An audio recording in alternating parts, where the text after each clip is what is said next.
Rise for the arrival of the Honorable Senate President and the Senators of the Republic.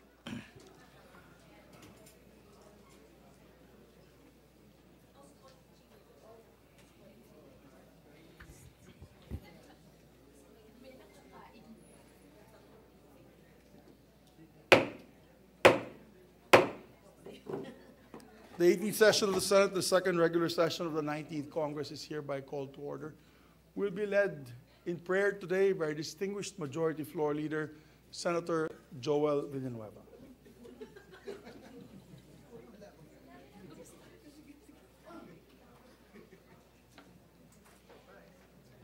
Sige po, tayo'y manalangin. Dakilang Diyos, Ama naming sumasalangit, kami po ay nagpapakumbaba at lumalapit sa iyong trono ng biyaya. Humihingi po ng tawad sa anumang pagkakamali, pagkukulang, pagkakasala. Linisin mo po ang aming mga puso at isip ng inyong banal na dugo na nabuho sa krus ng Kalbaryo at hayaan niyo pong maging karapat-dapat kami na lumapit sa iyong paanan.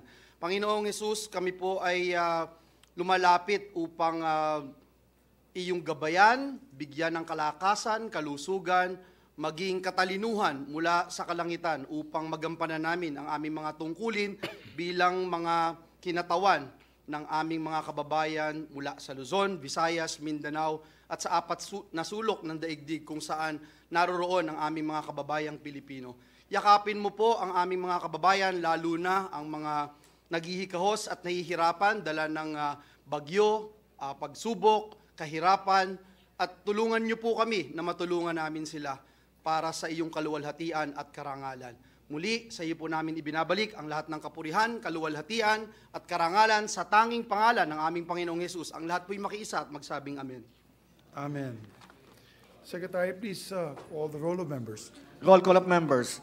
The Honorable Senator Angara, Senator Binay, Senator Cayetano Alan, Senator Cayetano Pia, Senator De La Rosa, Senator Ejercito, Senator Escudero, Senator Estrada, Senator Gatchalian, Senator Go, Senator Ontiveros, Senator Lapid, Senator Ligarda, Senator Marcos, Senator Padilla, Senator Pimentel, Senator Poe, Senator Revilla, Senator Tolentino, Senator Tulfo, Senator Villanueva, Senator Villar Cynthia, Senator Villar Mark, the Senate President. With 22 senators present, the chair declares the presence of a quorum. Majority Leader? Yes, Mr. President, before we proceed, we'd like to acknowledge some guests from the gallery, guests of our Senate President and the guests of the Senate, Secretary Gilbert Gibo Chodoro of the Department of National Defense. Welcome to your Senate, our distinguished colleague and my former classmate in the 11th, 12th, and 13th Congress. Our classmate, Mr. Our President. classmate, yeah. Guests of this representation and guests of Senator Bong Revilla, Congressman Eddie Bong Plaza from the 2nd District of Agusan del Sur, Congressman Alfred Bascug from the 1st District of Agusan del Sur. We welcome both of them, Your Honors. To my silingan in Mindanao. Well, Also guests of Senator Agusan. Ligarda, Mayor Noel Villanueva of Concepcion, Tarlac. Guests of Senator Lapid, Mayor Ray Lacoste of Buhi, Camarines Sur. Guests of Senator Tolentino and this representation, Mayor Grace Acain of Initao, Misamis Oriental. Guests of the Senate Ateneo Law School, Block 1G, led by their professor, our very own from the Senate before pala, Mr. President, USEC, now of DOH, Alu Dorotan. Yes, and DOF. DOH. Oh, DOH. You know mong Dr. si Alu. It's all right. And I believe Mayor Francis Garcia is also here, the city of Balanga. Balanga, Bataan is with us today. Yes, Mr. President, guest of Senator Pimentel, Mayor Francis Garcia is here with us. Welcome to your Senate, ladies and gentlemen. I'll ask for a minute suspension so that we can approach our guests and say hello to them for 1 minute. Thank you, Particularly Mr. President. those who want to meet our Secretary of Defense. Session suspended for 1 minute.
Session resumed. Thank you, Mr. President. Mr. President, at this juncture, I move that we dispense with the reading of the journal of the 17th session, Monday, September 4, 2023, and consider the same as approved. I so move, Mr. There President. be no objection to the motion. Motion is approved. Mr. President, this juncture, I move that we proceed with the reference of business. There be no objection. We ask Secretary to read the reference of business. Bills on first reading, Senate number 2431, converting Basilan General Hospital into a tertiary level hospital known as the Basilan Medical Center under the direct supervision of the DOH, increasing its bed capacity, modernizing its services and facilities, and appropriating funds therefore. Senator Padilla. Committee on Rules. 2433, establishing a Level 3 General Hospital in the Municipality of Bay, Province of Laguna, to be known as the Laguna Regional Hospital under the direct control and supervision of the DOH, appropriating funds therefore. Senator Revilla Jr. Committee on Rules. Resolutions. Proposed Senate Resolution 776, urging the Senate Committees on Women, Children, Family Relations, and Gender Equality, and on Public Order and Dangerous Drugs to conduct an inquiry in aid of legislation into the spate of killings of children and youth, the latest involving 15-year-old John Francis Ompad, and the mounting fear and distrust of law enforcement engendered by unrelenting abuses committed by officers of the PNP. Senator Ontiveros. Committees on Public Order and Dangerous Drugs, Justice and Human Rights. 777, calling for the appropriate committee of the Senate of the Republic of the Philippines to conduct an investigation into the increasing incidence of social media-related hacking, illegal access, and other breaches of cybersecurity. Senator Ontiveros. To the Committee on Science and Technology and Public Information, Mass Media. Committee reports. Committee Report 117, jointly by the Committees on Local Government and Electoral Reforms and People's Participation in House Number 5819, introduced by Representative Malapitan, an act dividing Barangay 176, also known as Barangay Bagong Silang, in the city of Caloocan into 6 separate independent barangays, to be known as Barangay 176A, 176B, 176C, 176D, 176E, and 176F, recommending its approval with amendments. Sponsor Senator Ejercito. To the calendar for ordinary business. 118, jointly by the Committees on Agriculture, Food and Agrarian Reform, Justice and Human Rights, Finance, and Ways and Means, of Senate number 2432, with Senators Ejercito, Lapid, Revilla Jr., Villar C., Villanueva, Ontiveros, Padilla, Tulfo, De La Rosa, and Marcos as authors thereof, an act defining the crimes of agricultural economic sabotage, providing penalties therefore, creating the Anti-Agricultural Economic Sabotage Council, repealing RA 10845 or the Anti-Agricultural Smuggling Act of 2016 and for other purposes, recommending its approval in substitution of Senate numbers 1688, 1812, 1891, 1962, 2127, 2205, 2214, 2298, and 2413, taking into consideration proposed Senate resolutions 206 and House number 3917, sponsors Senator Villar C. To the calendar for ordinary business. Majority Leader, I'd just like to also welcome to the Senate, I can see him in the back, Governor Mian Mercado of Southern Leyte. Welcome to your Senate, Governor. Governor Damian is a friend of this institution, Mr. President, so we welcome him in this August chamber.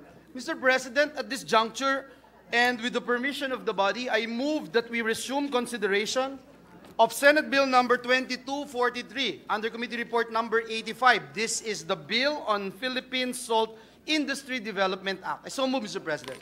There have been no objection. The motion is approved. Mr. President, the parliamentary status of the measure is that we have closed the period of interpellations and debate, and with the consent of the body, I now move to open the period of amendments. So move, Mr. President. There have been no objection. Motion is approved. Mr. President, with no committee amendments, I move that we open the period of individual amendments. There have been no objection. Motion is approved. Thank you, Mr. President. I move that we recognize the sponsor of the measure, the distinguished lady from the city of Las Piñas, and the chairperson of the Senate Committee on Agriculture, Senator Cynthia Villar, for individual amendments. Our distinguished colleague from the city of Las Piñas, Senator Cynthia Villar, is recognized. Mr. President, thank you. The following are my proposed individual amendments to Senate Bill 2243 under Committee Report number 85, or the proposed Philippine Salt Industry Development Act. Number 1, on Section 3, page 2, Madam Chair, maybe just for orderly conduct of the amendments, can we do it page by page so this We can do page 1 first. Is there any amendments No. on page 1? We start with page 2. Okay, so to be clear, we have no amendments on page 1. Okay. On page 2, please proceed. Number 1, on section 3, page 2, delete lines 4 to 7, starting from the word refers, and replace with the following. Producer refers to one who utilizes traditional methods of production using non-mechanized means. There being no objection to the amendment, amendment is adopted. Okay. Number 2, in section 3, page 2, lines 11 and 12, insert the following. Salt refers to unrefined salt derived directly from a living sea or ocean, harvested through the process of cooking, smoking, or solar evaporation. Madam Sponsor, is this under industrial salt? Because the committee report, the line 10 and 11 is on industrial salt, letter D. Unless there's a new, may I ask for 1 minute suspension? This is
Majority Leader, already understand the point of our distinguished sponsor.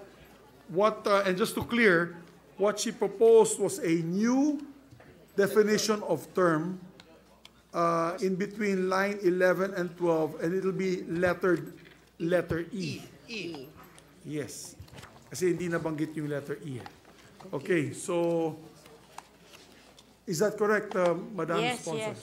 Okay, Yes, so, Mr. President. and let me read. Letter E now will state salt refers to an unrefined salt derived directly from a living sea or ocean, harvested through the process of cooking, smoking, or solar evaporation.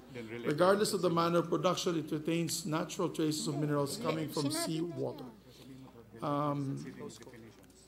There being no objection to the motion or the amendment, amendment is adopted as letter E in the definition of terms. Please proceed, ma'am. And letter, unless you're going to add, okay. We will be adding more definitions. So, please proceed, ma'am. On Section 3, page 2, delete lines 15 to 22 and replace it with the following. Individual salt farm of not more than 50 hectares, and corporate or cooperative association salt farm of not more than 250 hectares. It will be I and double I, right? I and double I. Okay. Okay.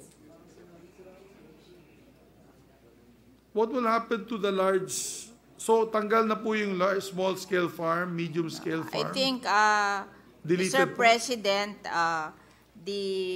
our majority floor leader will redefine them in his amendments later. Yes, Okay.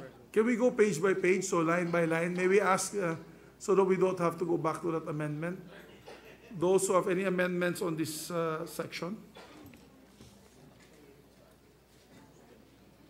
Okay, can we ask our Yes, ma'am. We will our majority floor leader to make the amendment? recognize the majority leader to make the amendment.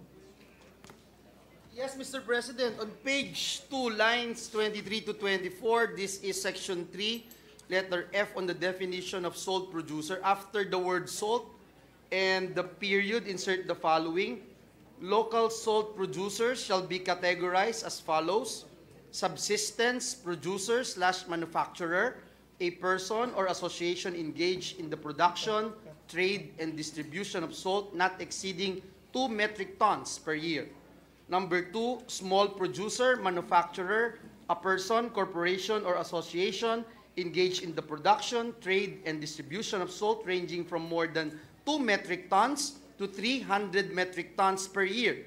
Number 3, medium producer, manufacturer, a person, corporation, or association engaged in the production, trade, and distribution of salt ranging from more than 300 metric tons to 200 metric tons per year. 2,000. 2,000, thank you, Your Honor. 2,000 metric tons per year. Number 4, last but not the least, large producer / manufacturer, a person, corporation, or association engaged in the production, trade, and distribution of salt exceeding 2,000 metric tons per year. And re-letter the succeeding items accordingly if the distinguished sponsor will accept these amendments, Mr. President. Okay. Yeah. Salt producer. Then who Yeah. will be entitled sa ating tulong? The subsistence and the small? Walang marginal. Session suspended.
For clarity, we just like to go back to the amendment of Senator Cynthia Villar, the sponsor, on Section 3, page 2, delete lines 15 to 22 and replace it with the following. Letter I, individual salt farms of not more than 50 hectares. Double I is corporate or cooperative / association salt farm of not more than 250 hectares. So this is under salt farm. Letter will be actually letter F. Yes, it will be letter F of salt farm. There being no objection to the amendment of the good sponsor? Chair hearing none, amendments adopted. And I believe the good majority leader is proposing under section 3, letter G, FG, it will be now G, salt producer. The aforementioned 4 amendments. Definition of local salt producers will be categorized as follows. That's 1, 2, 3, and 4. That will be occupying line 23 to 24. No, line 23.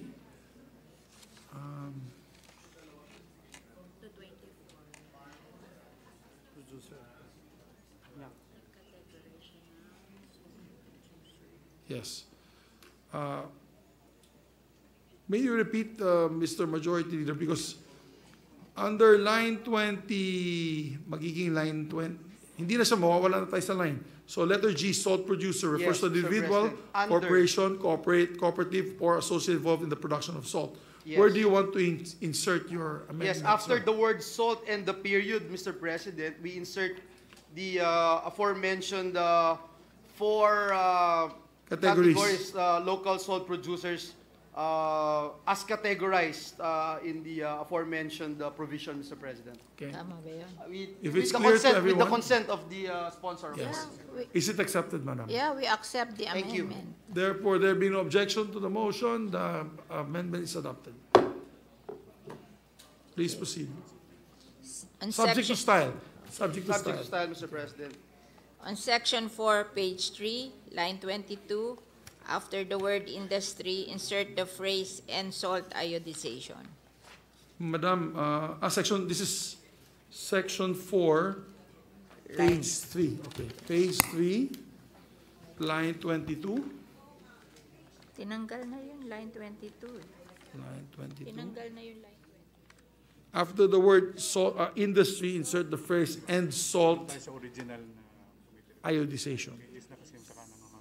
Ito, Is that correct, Madam? line 22, after the word industry, insert the phrase and salt iodization. I move, Mr. President. There being no objection to the motion. The amendment is adopted. Subject to style. Please proceed, ma'am. Okay. On section 5, page 4, delete... On page 3, may I just ask, Madam Chair, Madam Sponsor, are there any more amendments on page 3? Wala. No more. No more, Mr. Okay, Mr. please proceed. President. Please proceed. On section 5, page 4, delete lines 12 to 13 and replace it with the following. J, Executive Director of National Fisheries Research and Development Institute, and relater the succeeding enumerations.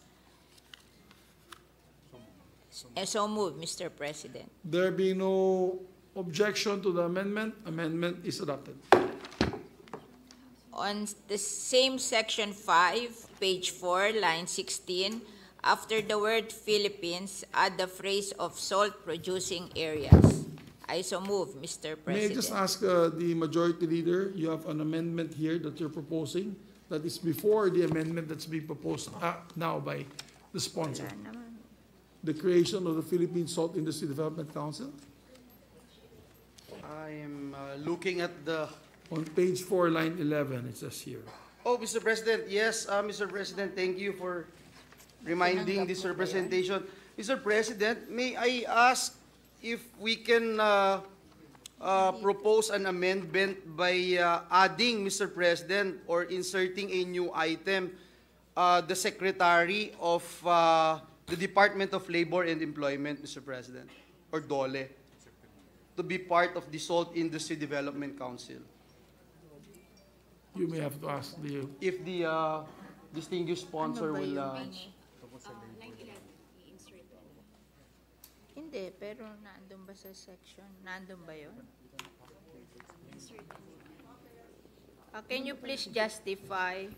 Yes, Mr. President. I was about to say, Mr. President, not just DOLE, but TESDA, but considering, Mr. President, that the chairperson of TESDA's board is the secretary of the Department of Labor and Employment, I feel, Mr. President, that the DOLE will be able to oversee and make sure that the representation coming from the TESDA would be represented, Mr. President, considering that TESDA will continue to develop training regulations, Mr. President, with regard to revitalization of the salt industry. I just want to point out to the majority floor leader that it will be BIFAR who will do the training, not the TESDA. But how can we, again, the training program, Mr. Because President, there will be is fragmented again. Mr. Majority Floor Leader, there is a training budget in the tariff that which we will collect, which will go to BIFAR. Yes, Mr. President, and we don't mind BIFAR getting the budget, Mr. President, because to begin with, the training regulation or the competency standards is being implemented by the Technical Education and Skills Development Authority. So perhaps it is a good idea, Mr. President, distinguished colleague, that TESDA, or at least the DOLE, which is the chairperson of the TESDA board, would be represented, Mr. President.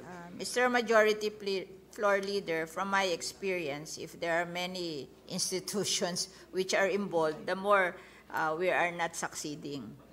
So I just agree with want that, to Mr. simplify the I the agree with that, process. Mr. President. If the distinguished sponsor would not agree with this representation, I just feel, Mr. President, strongly feel that TESDA, or at least DOLE, should be represented in ensuring that the Salt Industry Development Council will thrive, Mr. President. TESDA na lang. So hindi if na we can... DOLE. Hindi DOLE. I'm more than willing to be... Hindi, pareho silang nasa council. Mr. President, we can lay this on the table if you want, distinguished colleague, so as not to Delay the proceedings. belabor the proceeding, Mr. President. So, We can lay this on we the can table. talk about it later when we're closing the period Yes. of amendment. Okay, Yes, Mr. thank President, you. we thank the distinguished sponsor for We considering take this note representation. on... Thank you, Mr. we take President. note. So Thank you. it's not yet adopted. Okay, please proceed, dear sponsor. On same section, section 5, page 4, line 16, after the word, tapos na to? After the word Philippines, add the phrase of salt-producing areas. So we're, just for order, Page 4. yung letter J, Executive Director of National Fisheries Council, NFR. This is the next one. Okay. Hindi pa yata Page 4, section 5, line 16. After the word Philippines, add the phrase of salt-producing areas. I so move, Mr. President. There be no objection, the amendment is adopted. On same section 5, page 4, line 26, delete the word sector and replace it with the phrase salt farmers cooperatives. I so move, Mr. President. There be no objection, amendment is adopted. On section 6, page 5, between lines 5 and 6, insert the following. D, implement the mechanization of salt production process through provision of machinery and equipment such as but not limited to harvesters, motorized pumps to reduce operational costs, and relater the succeeding subparagraphs. I so move, Mr. President. There be no objection to the amendment is adopted. On same section 6, page 5, delete lines 11 to 13, starting from the word joint and replace with the phrase BIFAR provincial officer under the fisheries provincial offices under the fisheries Post-Harvest Technology Division, or what we call FPHTD. I so move, Mr. President. There being no objection to the amendment, amendments approved.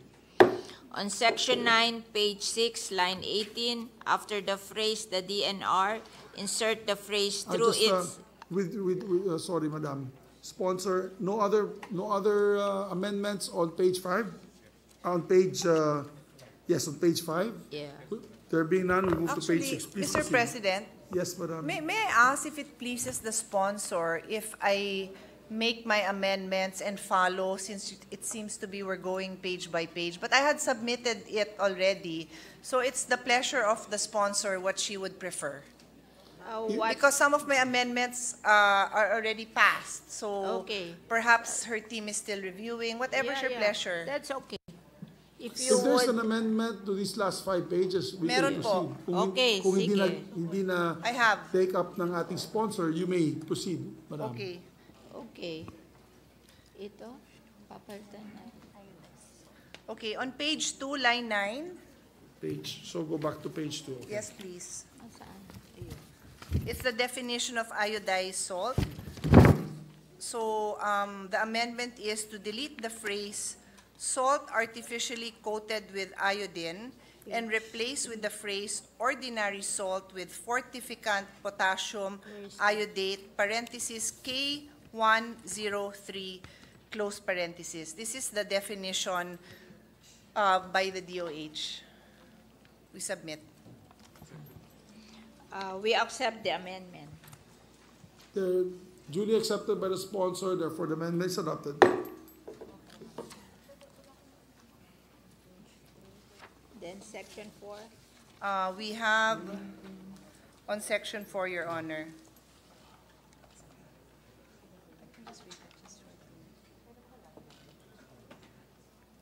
Yes, can you read the amendment? I can take care of it. I cannot, unfortunately, I cannot give you the line. Wait, give me a second because I have to reconcile it with my notes. The line is after Philippine salt. Where is that? Section 4. Philippine salt, is that it? For the attainment. Philippine salt, there you go. Okay. So on page 3, line 1, after the word salt, delete the period and change it to a colon and insert the phrase, provided that the roadmap shall be aligned with the objectives and continued implementation of Republic Act Number 8172 or the Act for Salt Iodization Nationwide, parenthesis, ASEAN, close parenthesis, which shall include the mandatory iodization of all food-grade salt as required under the ASEAN law. And we submit. And. What does the sponsor say? It says and. This one that had something else. Would the sponsor like to confer with the proponent of the amendment? So we accept the amendment. The amendment's accepted, and therefore Thank you. amendment is Mr. adopted. President, subject to style, because I repeated the line, in the existing bill, it says the roadmap shall include the following objectives. Nandun pa rin yun. So may I just ask the Secretary to review subject to style? Pero wala nang nagbago doon. Thank you. So if there is a double, again, we don't want to have a double insertion. Yes. of a- No, Mr. President, it's just that yung siningit ko includes that phrase, Double the phrase. roadmap shall include the following objectives. Nandun pa rin yun. So we are all right in reiterating it both times, No. or mentioning it both times? I mentioned, I had said insert the phrase, and then I read that phrase. Yes. So that phrase is actually still in the law. So maybe we can just ask the Secretary to print out what I said so that makita in a clean copy. But there's no repetition, Your Honor. All right. Subject to style. So it's been adopted. Please proceed. Ito na. Tapos na to? Siya, wala na ito. Ano Okay, I have an amendment on page 4. Please proceed. Line 9, insert the phrase Executive Director of the National Nutrition Council, parenthesis NNC, close parenthesis, and re-letter subsequently.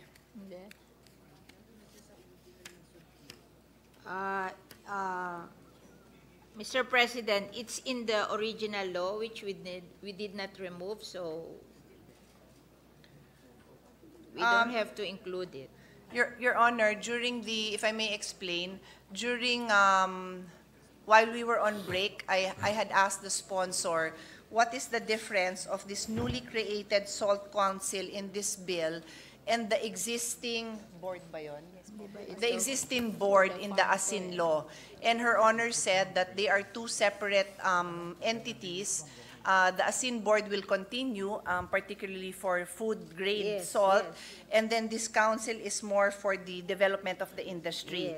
So the reason, Your Honor, we are requesting, our proposal is to include the National Nutrition Council here is because we just want to be sure that the development of the salt industry will not forget that there is a health component.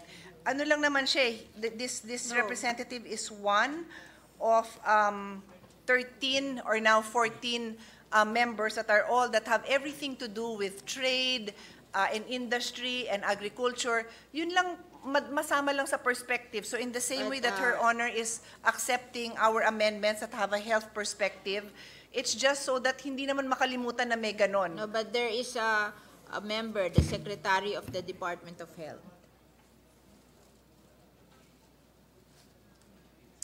Okay, in that case, Your Honor, although and the Nutrition Council is an attached agency, if Your Honor would prefer that they just work with the Secretary of Health, that is okay with me. We will withdraw the amendment, Your Honor. Thank you.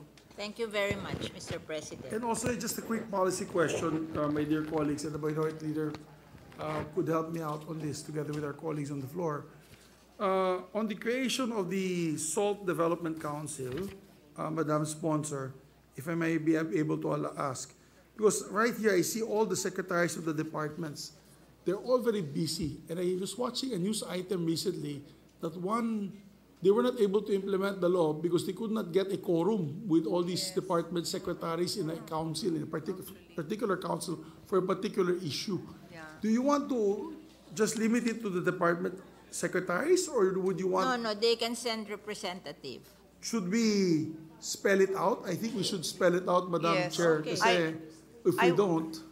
I would recommend, Your Honor, that we spell it out because yesterday Yes. in the DepEd hearing, the VP Secretary mentioned that they are involved in obviously we have passed hundreds of laws that require the secretary. So for the information of the body, in all the laws that this representation has passed in the last few years, we make it very clear that they can send a representative, Your Honor. Yes. It's up to the chair, the sponsor, if they want it to be, like we would usually put not lower than a USEC level or an ASEC level. We would put that, Your Honor, for the guidance of the implementing agencies. Maybe the end of all the amendments given, we'll go back to that. We'll ask the sponsor for her staff to craft the wording, and then we can include that later on. Okay. We accept that, Mr. President. Thank you very much. So we'll ask the secretary, the ComSec to prepare the wordings to place the order designate. It's usually order designated undersecretaries maybe, so that they can, undersecretary level siguro para.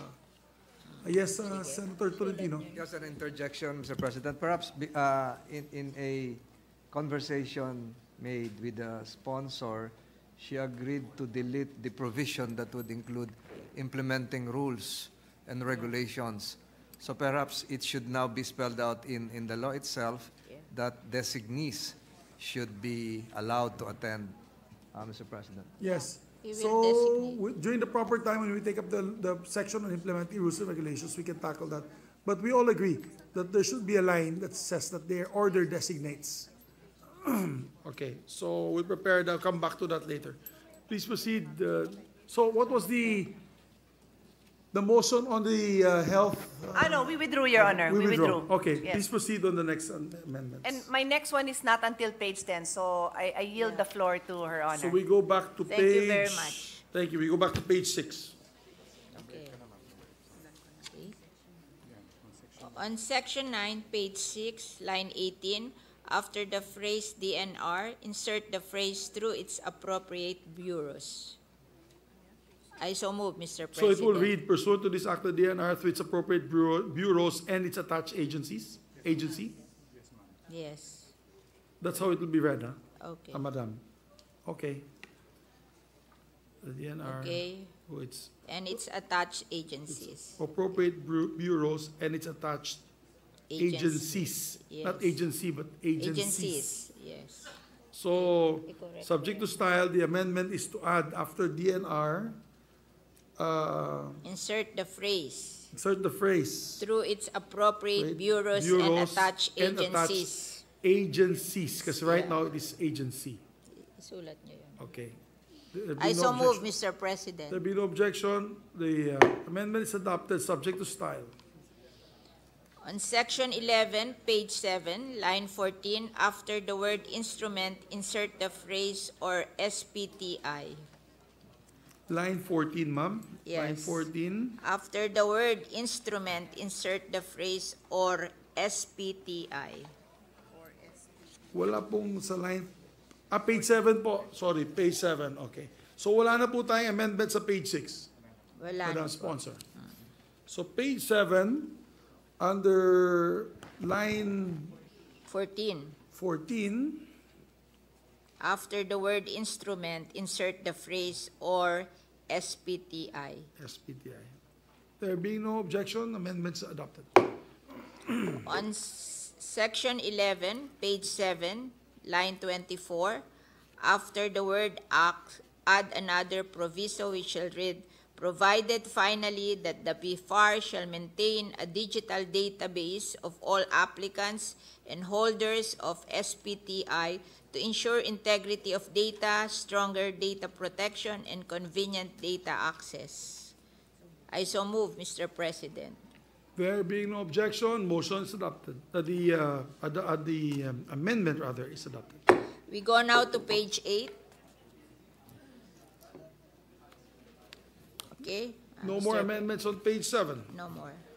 There being none, proceed to page 8, Madam. On same section 11, page 8, delete lines 2 to 3 up to the word reckoned and replace with the statement, start salt farm construction and operation within 1 year. I so move, Mr. President.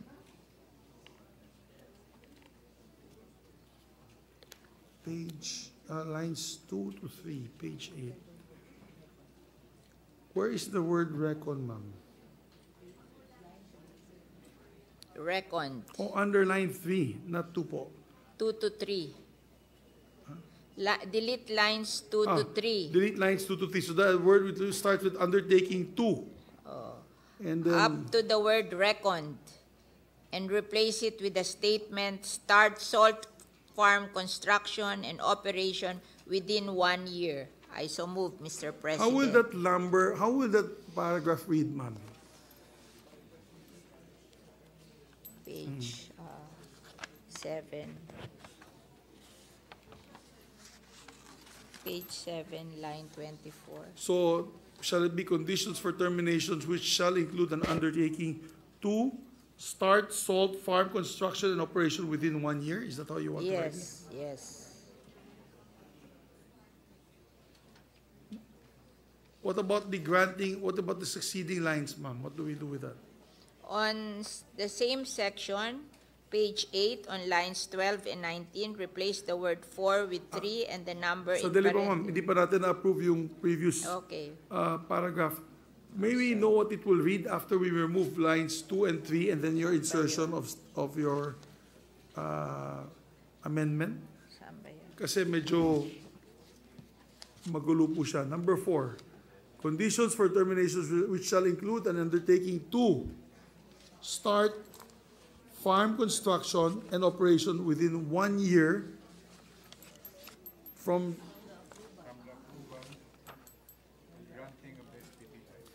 the approval. Yeah. Okay. There being no objection to the amendment, amendment is adopted. Okay. Next is on, thank you, Mr. President. On section 11,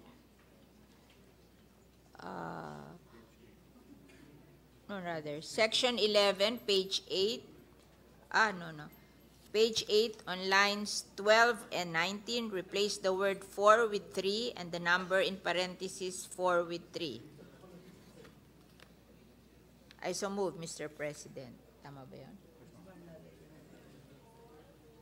Replace the word for with 3. So hindi na 4 requirements, 3 requirements na lang. Okay. And the number in parentheses 4 with 3. With 3. There being no I objection to the amendment, amendments adopted.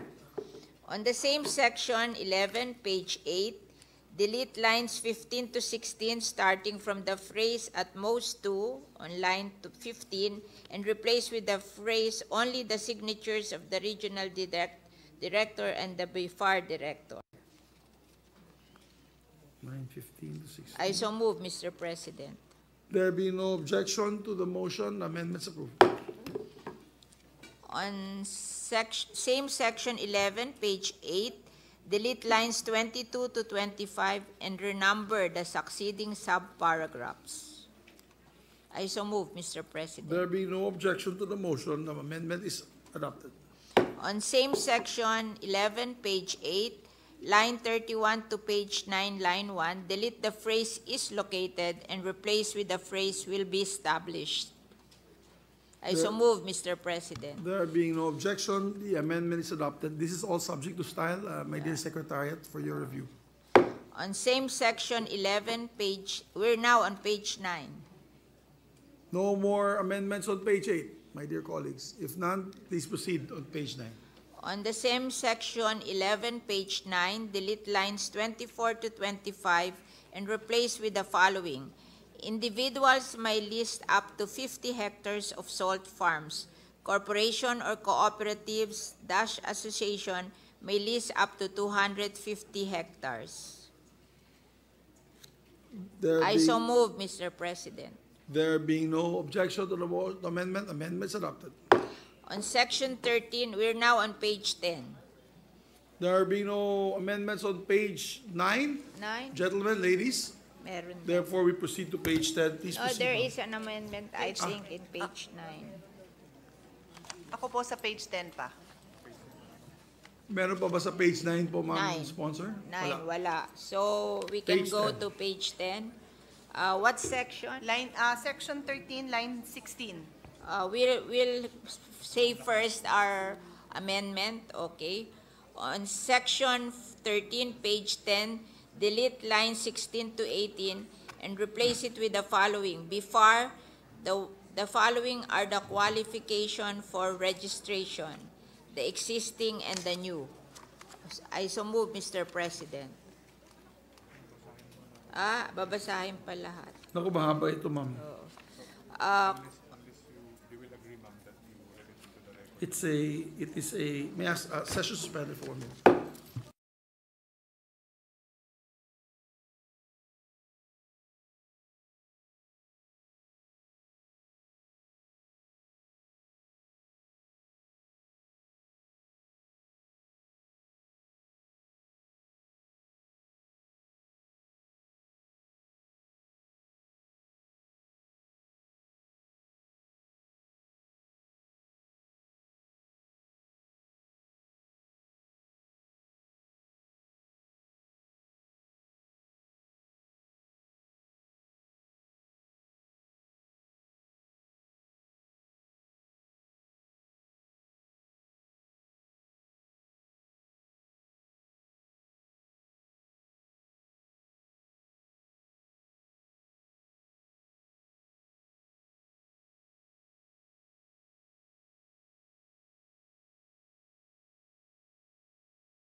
May I make the suggestion, my dear colleagues, I was discussing it here with the Secretariat. Let the Secretariat now do the style of how it will be printed out in the clean copy. We would just like to ask the sponsor to enumerate for cooperatives/associations, for new applicants, for existing applicants, so and so and so are the requirements. And then you'll mention for new applicants, so and so and so are the requirements. Then we'll proceed with the corporation, Thank individual, you, and artisanal. Mr. President. Yes, please proceed, ma'am, to read. Okay. For existing cooperatives and associations, the following I requirements. thought we'll be ahead. Sorry, Mr. President. Oh, you're before My- that, Oh, you'll ma'am? be, I have an Dear interior. amendment, Mr. President, Oh, please go ahead, with the permission of the sponsor. Please go ahead, Senator Pia. Yes, because it's also on page 10 and also on line 16. But it is in the sentence before the amendment of Her Honor. So on line 16, the first word is befar, and after that first word befar, insert the phrase, provided that the Food and Drug Administration, parenthesis FDA, close parenthesis, shall retain its jurisdiction over the registration of salt for human consumption as provided under the Asin Law and Republic Act number 10611 or the Food Safety Act of 2013. We submit. Can you repeat it again? Yes, we can, Your Honor. So again, it's on line 16. After the first word in that line, which is befar, insert the phrase, provided that the Food and Drug Administration, parenthesis FDA, close parenthesis, shall retain its jurisdiction over the registration of salt for human consumption as provided under the Asin Law and Republic Act number 10611 or the Food Safety Act of 2013. The rationale here, Your Honor, is that we are just being consistent with the Asin Law, which Her Honor states is not being changed. We are saying that if in the Asin Law, FDA had the jurisdiction over the registration of salt for human consumption, we're just reiterating that here, Your Honor. Okay, we accept the amendment. Thank you, Your Honor. Therefore, amendments accepted by the sponsor and adopted.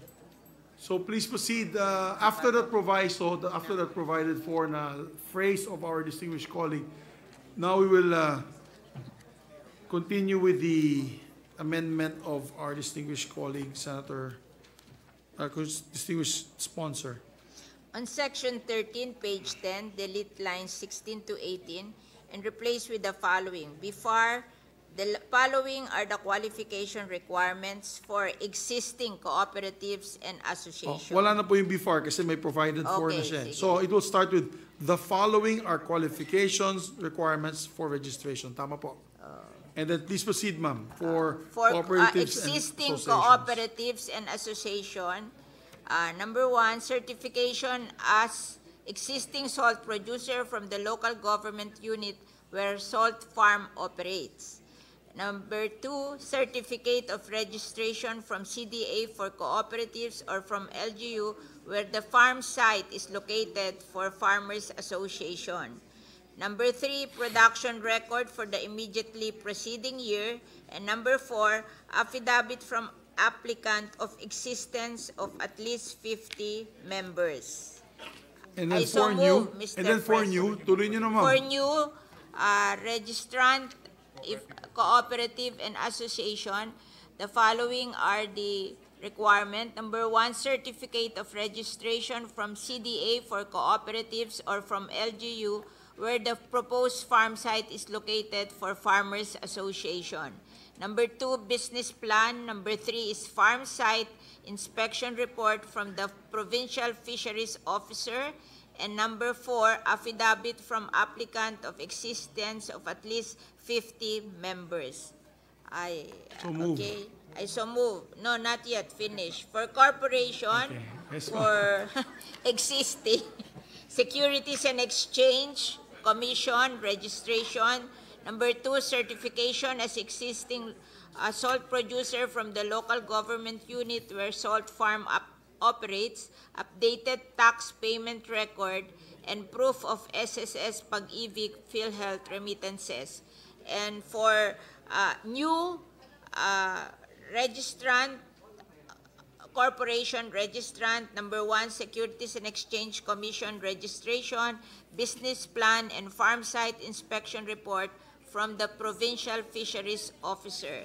Yeah. And Subject to style kasi you yeah, forgot already yeah. the ABC, ma'am. Sige Okay. lang. Okay lang. No, And 1, 2, 3. for individual and artisanal, okay, for existing, A, certificate as a salt producer from LGU and indication as artisanal if applicable, and B, production report for the immediately preceding year. For individual or artisanal, A, business plan, and B, farm production site inspection report from the Provincial Fisheries Officer. Registration shall be renewed after every 3 years. I so move, Mr. President. There be no objection, subject to style. And I heavily, of course, emphasize that to the Secretariat. The amendment is accepted and adopted.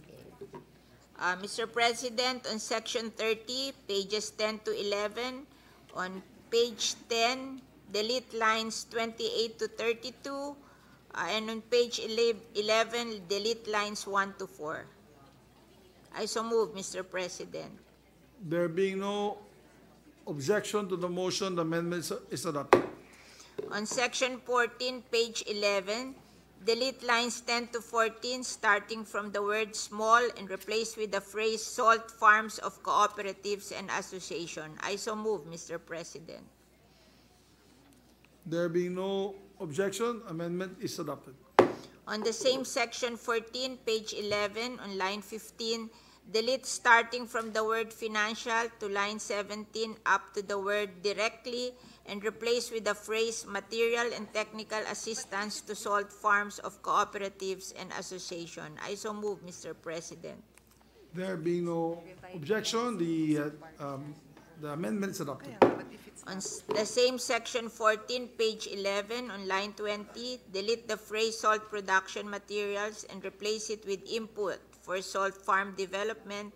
And on line 21, delete the phrase capability building -- training and replace it with extension services. I so move, Mr. President. There be no objection, the amendment is adopted. On Section 14, page 11, delete lines 24 to 26 and replace with the following. This mandate shall be funded out of the tariff collection on imported salt as provided in Section 27 and 28 of this Act over and above the regular budget of BIFAR under the General Appropriations Act, or GAA. I so move, Mr. President. There being no objection, amendment is adopted. We're now on page 12. Yes, Yes. our distinguished I colleague, actually- Senator Pia Cayetano. Thank you, Mr. President. I actually have a question before my amendment, so I know where is the proper section. May we know which agency would be in charge now of promoting salt products? Would it be BIFAR or DTI or any other? BIFAR. Promotion, DTI, no? marketing. I would assume it's DTI. DTI. Okay, so that means my amendment does not have to be here where Her Honor has an enumeration of the support for salt producers. I will, because this is more of a BIFAR mandate, I will make an amendment at the proper time. Thank you. Thank you. So please proceed, Madam Sponsor. Okay. We're now on page 12. On That's Section correct. 16, line 8, delete the word DOST and replace it with the word DA, Philippine Center for Post-Harvest Development and Mechanization, or DA Philmec. I so move, Mr. President. There being no objection to the motion, the amendment is adopted. On Section 16, page 12, line 10, after the word also, insert the following: encourage the mechanization of salt production from pre to post-harvest end. I so move, Mr. President. There being no objection, the motion is approved and amendment adopted. On page 12, section 17, lines 15 to 16, replace the phrase training program with extension programs, and delete the phrase Agricultural Training Institute, ATIN. Yes. Mr. President, if I may, I so move, I was looking at the particular line, Mr. President, on section 17, training programs, under training programs, page 12, Mr. President. Because on line 16, Mr. President, this representation would like to propose an amendment after the acronym BIFAR, insert a comma and the phrase in coordination, at least, Mr. President, in coordination with DTI, DOST, DOLE, TESDA, and other relevant government agencies. In coordination lang, Mr. President, then insert a comma before the word shall. So, section 17 shall now read, if I may, Mr. President, the BIFAR, in coordination with the DTI, DOST, DOLE, TESDA, and other relevant government agencies, shall provide complementary training programs that shall develop and upgrade the skills and competencies of Philippine salt producers, ensure product traceability and compliance to food safety, hasten technology acquisition, including product labeling and packaging, enhance skills on market positioning for Philippine artisanal, specialty, and industrial salts, and such other capabilities necessary in the maintenance and development of the local salt industry. Mr. President, we are proposing this particular amendment because, as already mentioned a while ago by our good colleague, Senator Pia Cayetano, DTI has the expertise on product traceability and enhancement of skills on market positions for Philippine artisanal, specialty, and industrial salts. In fact, both DTI and DOST has expertise on labeling and packaging. But in training programs, capacity building trainings, you have the TESDA, Mr. President. And the head of TESDA board is the Department of Labor and Employment. Again, this is to maintain and develop the revitalization of our salt industry. I submit, Mr. President. We ask the sponsor to comment. You know, from my experience, I have a farm school. When we accepted when we accepted Senator Pia's amendment, we were accepting that DTI will take care of the marketing. That is accepted, di ba? They're good in marketing. But training, I have a farm school, and it's really BIFAR who doing the teaching when it comes to fisheries and aquatic products.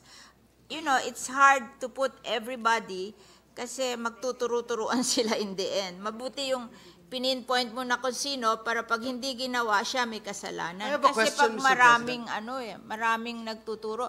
I never experienced TESDA teaching aquatic products. I've never experienced that in my farm school.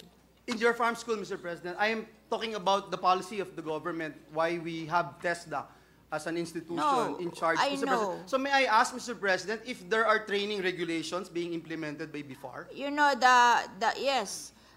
You know, where do we use the TESDA? I gave money to TESDA, and they are paying for the tuition of all the students who are studying in my farm schools. But they never teach. They just pay for the tuition of the farmers because the farmers cannot afford to pay tuition, and the farm school will not operate if they have no income. Mr. President, so I gave a lot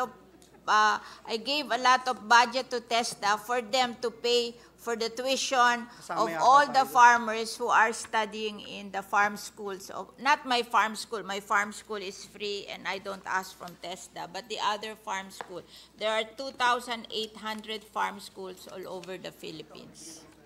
And TESDA never taught agriculture.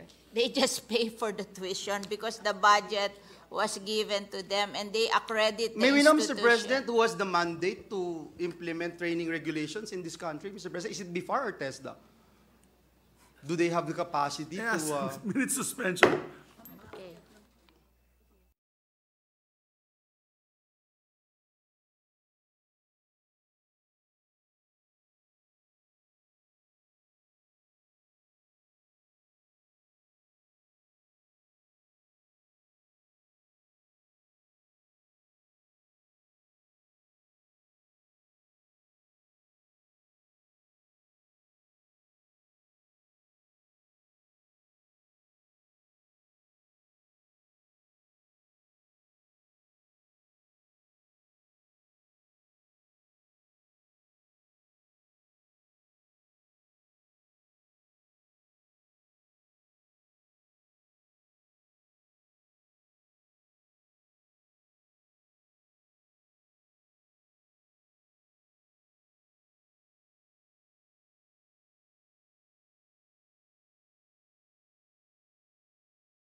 President, we accept the amendment of the majority floor leader subject to style. Okay. Yes, your amendment is accepted.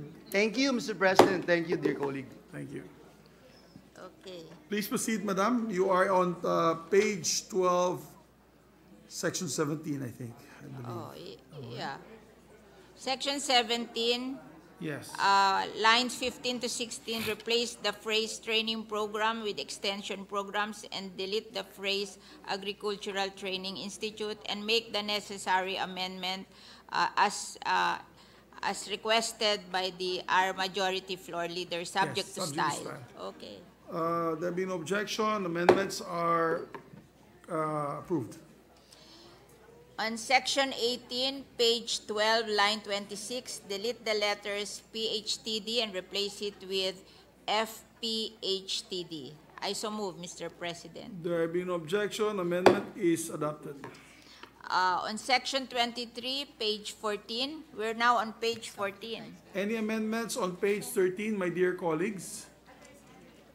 If there are no amendments on page 13, we shall proceed to page 14. Please proceed, Madam Sponsor.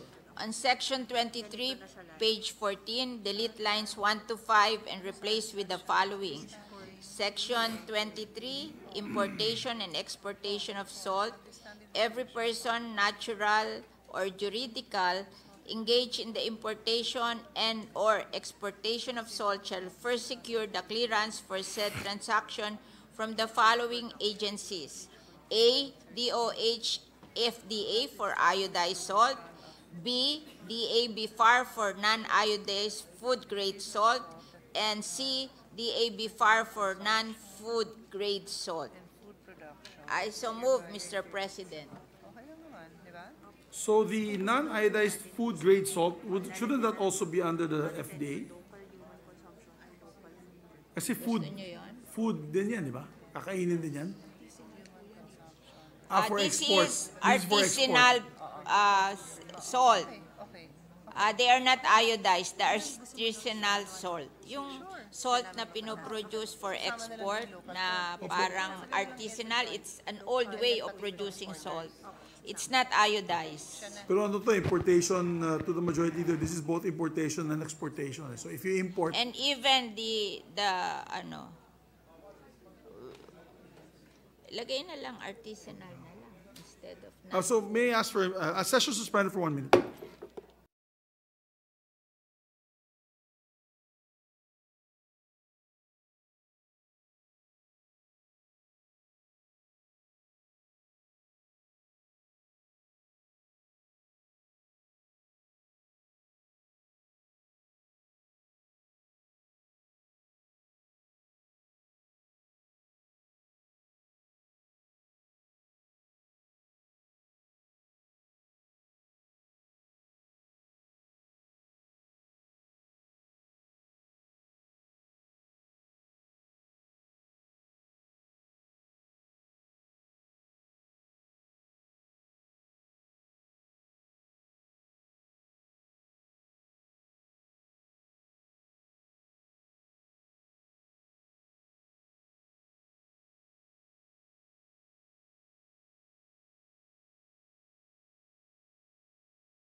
May I make a suggestion to the two parties that we table the particular proposal first, Yeah.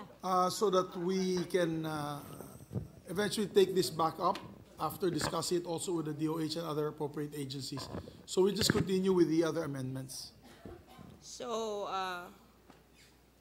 Mr. President, I just want to make a manifestation that I'm willing to define the non-iodized food-grade salt as artisanal salt, and it's only less than 1% of all the salt production.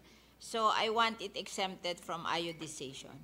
So I that's think my there was a stand. request by Senator Pia. She went up here to request to give her just a bit of time to consult your response. I'm with you because I believe artisanal salt is less than 1% and I don't want to kill the industry.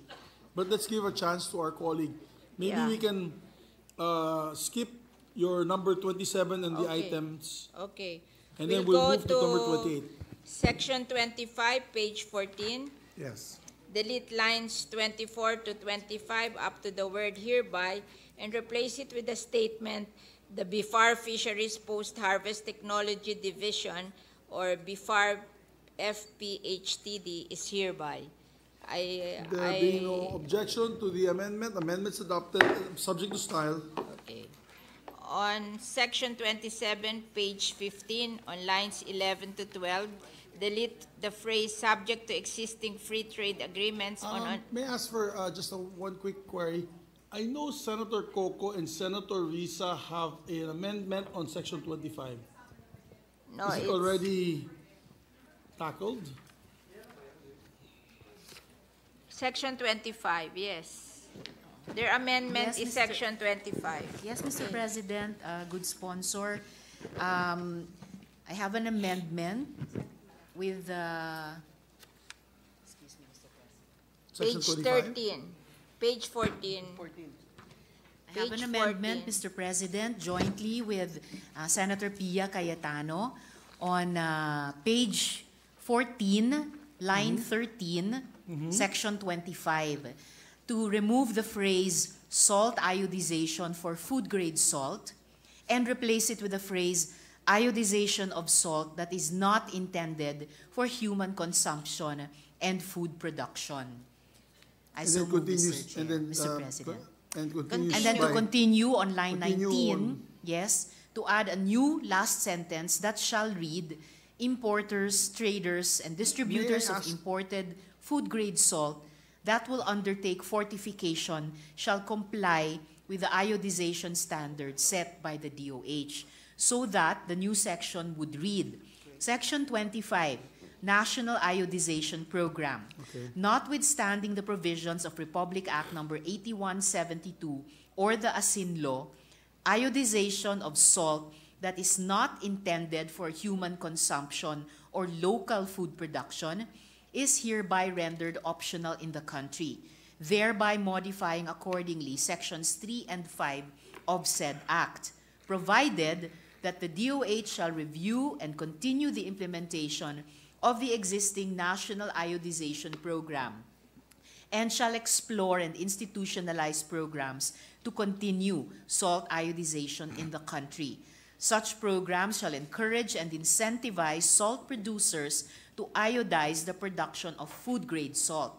Importers, traders, and distributors of imported food-grade salt that will undertake fortification shall comply with the iodization standards set by the DOH. I so move, Mr. President. What We say accept the sponsor? amendment. Thank you. It's accepted, therefore it is approved. Thank you, good sponsor, and Mr. President, from this representation and as well on behalf of Senator Pia Cayetano. Thank you. Thank you. But we reserve the right to exempt the artisanal salt from iodization. Mr. President, perhaps like our colleague, I await the further discussion of the plenary on that issue. Thank you, Mr. President. Thank you, you. good sponsor. So please proceed, Madam, on On section 25, page 14, delete lines 24 to 25 up to the word hereby and replace it with a statement, the BFAR Fisheries Post-Harvest Technology Division is hereby. Wait, on section 25, page 14, line 24 to 25, you want delete lines 24 to 25 up to the word hereby. And replace with a statement, the BFAR Fisheries Post-Harvest Technology Division. We accepted this already earlier, Madam. Okay. Okay. On Please proceed. section 27, page 15, on lines 11 to 12, delete the phrase subject to existing free trade agreements. On line 28, replace the number 3 with number 2, and on line 30, replace the Roman numeral 9 with Roman numeral 8. I so move, Mr. President. There being no objection, the motion is approved, subject to style. On section 28, page 16, delete line 2 starting from the word account to line 22 and replace it with the following. Special account with the National Treasury, the SIBSEF shall exist for the next 10 years following the effectivity of this act. The allocation and utilization of SIBSEF shall be subject to the following guidelines. The SIBSEF shall be earmarked, released, and implemented as follows. Provision of machinery and equipment Number one. Provision of machinery and equipment including seawater pump, salt grader, salt harvester, dump trucks, and bagging machine, and salt iodization machine for beneficiaries who are in salt iodization, 50% to be utilized and implemented by BFAR. Number 2, establishment of salt farm warehouses, storage areas, 40% to be utilized and implemented by DPWH. Number 3, conduct of extension services, 5% to be utilized and implemented by BFAR provincial offices. And number 4, development of modern salt production and processing technology, 5% to be utilized and implemented by the National NFRDI. Provided that the beneficiaries of the SIBSEP are the Salt Cooperative Association of Subsistence and Small Farmers Fisherfolks. Provided further that the earmarking percentage shall be reviewed at the end of the 5th year following the effectivity of this act for possible revisions and upgrading based on changes in intervention priorities. Provided furthermore that the allocation and disbursement of funds shall focus on the provinces of Pangasinan, Occidental Mindoro, Oriental Mindoro, Zambales, and La Union for the first 5 years upon effectivity of this act, which shall be implemented equally among existing and new established salt farms. At the end of the 10th year from the letter B, at the end of the 10th year from the effectivity of this act, a mandatory review shall be conducted by the Congressional Oversight Committee on Agriculture and Fisheries Modernization, or COCOFAM, to determine whether SIBSEF and its use as provided for under this act shall be continued, amended, or terminated.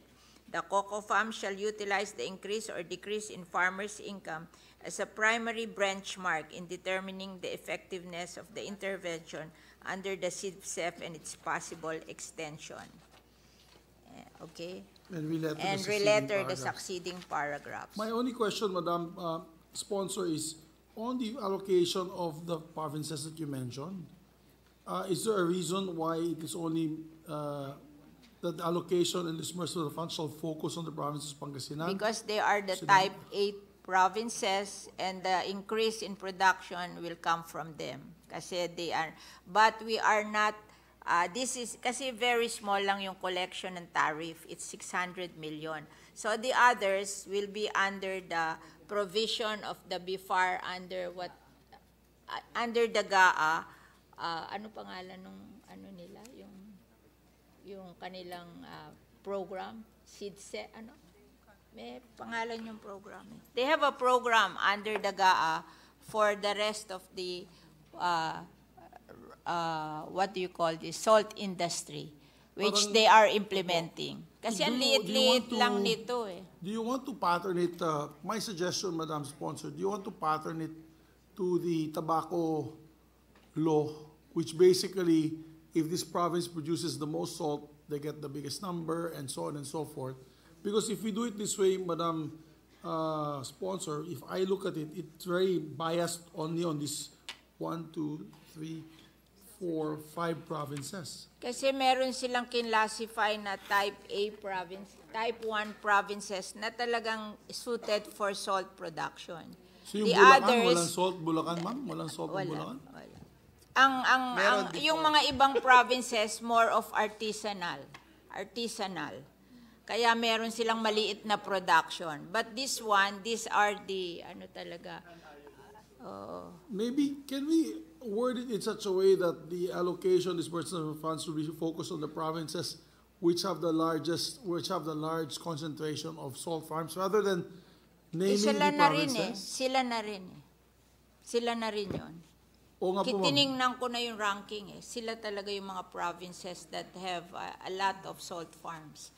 And the production is malaki, no? Oo. So pinili na namin yung more than 1,000 metric tons, no? The others are 100 metric tons. Small, But supposing, Madam Sponsor, this is supposed to be the act that is supposed to no, but they are not salt. also suited for salt production. Ito na yung malalaki at ito din yung type A. Sila na yung suited for salt production. Sila rin ang malalaki ang land for salt, ang coastal for salt production. Kasi remember, meron ding effect ang weather at saka yung quality of the coastal areas and the weather. Kasi yung meron kasi mga provinces na 3 months lang ang dry weather. 6 months dapat. Opo, pero for example, nandito yung La Union. What about Ilocos Norte? Wala dito. Maliit eh. Ilocos Sur. Maliit ang production. Pero maybe maliit because of the existing laws now. No. Talagang maliit. Session suspended. Maliit talaga.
I would like to propose an amendment, if I may. Yeah.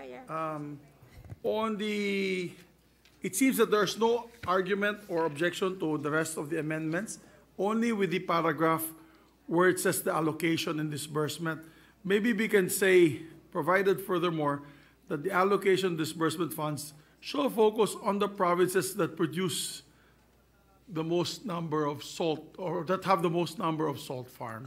Okay. I accept the amendment. Thank you. And then we will remove the name of names the of the provinces, yes. Okay. Subject to style. Subject to style. Okay. Thank you. Thank you very much, Madam Sponsor. So the amendment is approved, the whole amendment that was read into the record except for this amendment to the amendment. Okay. On section 32, page 18, line 2, after the word budget, add the statement as particularly provided in sections 15, 20, and 21 of this act. Okay, I move for the amendment. There being no objection to the motion, the amendment is adopted. On page 18, between line 6 and 7, insert a new section which will read as follows. Section 34, we are removing this. Ayaw yata to ni Oh, kaya Senator nga. Tolentino, so No. we don't I anymore withdraw include the this. amendment. Okay, amendment is therefore withdrawn. Please proceed, ma'am. That's all, Mr. President. Thank you, and we will ask the Secretary, subject to style, to renumber all the provisions that have to be renumbered and relettered, subject And to style. then we will recall all the changes of Senator Pia and who else? Yes. Yeah, What we will do, okay. Madam Sponsor, if you don't mind, we'll come up with a clean copy first. Let's come up with a clean copy. And we'll do it tomorrow. We can do it first thing in tomorrow again. Okay, thank you very much, Mr. President. Yes. So for the record, Madam Sponsor, thank you very much as well, ma'am. We have 3 items on the table, which is basically the artisanal exemption of the artisanal salt from these requirements. Pangalawa, yung dole as part of the council. Ano pa? Yung sa import and export. No, I think we have discussed that, but we are rephrasing na. Yeah, rephrasing it na lang. Rephrasing lang. We have accepted that, but we have to rephrase that it's Okay. more of, what do you call that? Which one po, ma'am? It's not being a member, but in control of the, ano yung word? Hindi, yan yung... in coordination. Okay na po Oh, yan. yeah. You accepted that na, ma'am eh. Accepted na po yan. This is just, I think, the motion of Senator Joel, our majority leader, on including the dole as part of the council. So you have not agreed. And I think... I think what we don't like, because this is entrepreneurial. In these mga small farmers, they're not employees. They are entrepreneurs. Anyway, And on my end, Mr. President, if I may, yes. this is an opportunity for us to create jobs. And Dole is in that business of facilitating job And creation. also, Mr. that we'll President. add also tomorrow, my dear colleagues, We can discuss a it line tomorrow. on the council, the creation of the council, Yes. of the designation of the secretary Yes. with the undersecretary. Yes, So we yes. come up with the Probably right... at least USEC or ASEC level, Mr. President. Yes. Yes. Yeah. Subject to style na lang. Subject yan. to style. Yes, Mr. President, with that, I move that we suspend consideration of Senate Bill number 2243 under Committee Report number 85. So move, Mr. President. Yes, there being no objection, the motion is approved. May I ask for a minute suspension, Mr. President? Session suspended.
Thank you, Mr. President. Mr. President, I move that we consider proposed Senate Resolution number 711. This is the resolution commending and congratulating the Filipino kegglers. I so move, Mr. President. Yes, there be no objection. Motion is approved. Mr. President, I move that we ask the Secretary General title to of the read the title of the measure. Yes, please proceed, Secretary. Resolution commending and congratulating the Filipino kegglers for winning gold medals in the 21st Asian Youth 10-Pin Bowling Championships held at the Blue or Rhythm and Bowl in Bangkok, Thailand.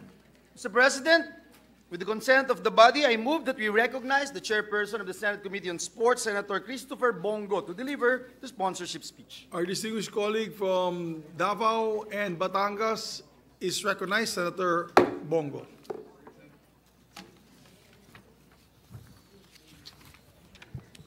A pleasant afternoon to all of you, Mr. President and distinguished colleagues. As Chairman of the Committee on Sports, it is my esteemed privilege to sponsor the Senate resolution commending and congratulating the Filipino bowlers, for they have brought pride and honor by winning gold medals in the 21st Asian Youth 10-Pin Bowling Championships held in Bangkok, Thailand. The Philippine bowlers team achieved an extraordinary feat as they have emerged victorious by capturing the overall championship for the first time. Likewise, their exceptional skill earned them not just one, but 2 gold medals in the fiercely contested international bowling competition. This triumph stands as a testament to their commitment and dedication, which serves as a source of pride and honor to our nation. Mr. President, I would like to take this opportunity to convey my commendation to Artigal Barrientos, who has achieved a remarkable victory by earning a gold medal in the boys master division. Further, Barrientos, alongside with Sak Ramin, Stephen Luke Diwa, and Mark Dailan Custodio, successfully clinched the championship title in the boys division. Also, my gratitude goes to the coaches, mentors, and the entire support staff who have played an instrumental role in molding our outstanding athletes. Kayong lahat po ay simbolo ng lakas at isang malaking inspirasyon sa ating mga kababayan. Maraming salamat sa pag-alay po ng inyong sakripisyo para mabigyang dangal ang ating bansa. Rest assured that I will continue to pursue sports development programs and initiatives that will promote the welfare of our athletes to further elevate our status in the sporting world. Thank you, Mr. President. Thank you very much, dear sponsor. President, thank you, Senator Bongo. Mr. President, no other member wishes to interpolate or propose any amendments to the measure. I move that we adopt proposed Senate Resolution number 711, subject to style. I so move, Mr. President. There being no objection, proposed Senate Resolution number 711 is hereby adopted subject to style. Congratulations. Mr. President, before we suspend the session, may I, and with the permission of the body, may I move that all members of the Senate be made co-authors of this resolution? We So take moved, note and put that on record. Thank you. Thank you, Mr. President. I move for a minute suspension. We move for a minute suspension to ask the honorees to come up here on the podium to receive their resolutions. Yes, Mr. President. Thank you, Mr. President.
Mr. President, I move that we take up some privileged speeches and recognize the distinguished gentleman from Bicol region and province of Nueva Ecija, no other than Senator Robin Hood Padilla, to deliver his privileged speech, Mr. President. Our distinguished colleague from adopted son of Mindanao also, and as well as Bicol and Central Luzon, Senator Robin Hood Padilla is recognized. Maraming salamat po, Ginoong Pangulo, at sa ating pinunong mayorya. Sa ating pong mga iginagalang na miyembro ng lupon, ako po ay tumitindig sa bulwagang ito upang ilahad ang isang masukal na issue ng hindi umano'y kaso po, muli na naman, ng mistaken identity.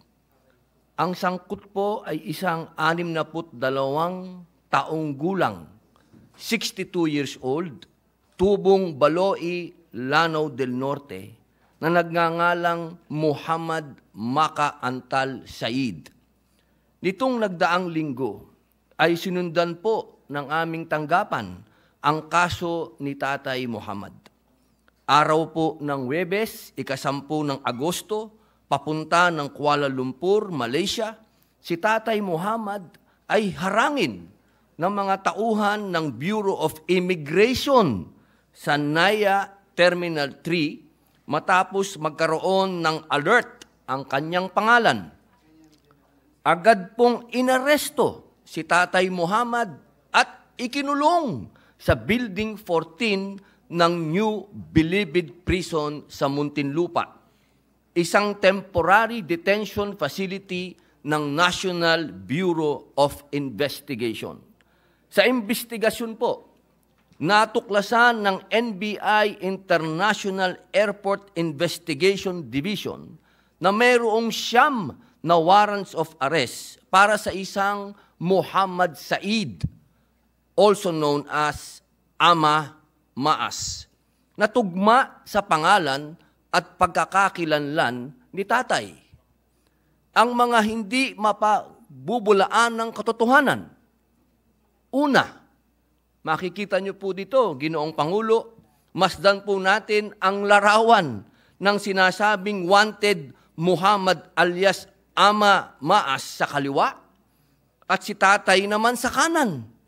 Kayo na po ang humusga kung iisang tao po yan. Tingnan niyo naman po, ay kalayo-layo po talaga.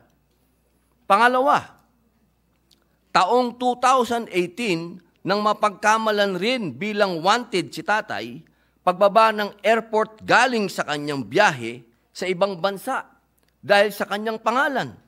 Hinuli at pinusasan din. Ngunit dahil walang mabigat na dokumento at patunay ay nirelease din kagad ng NBI.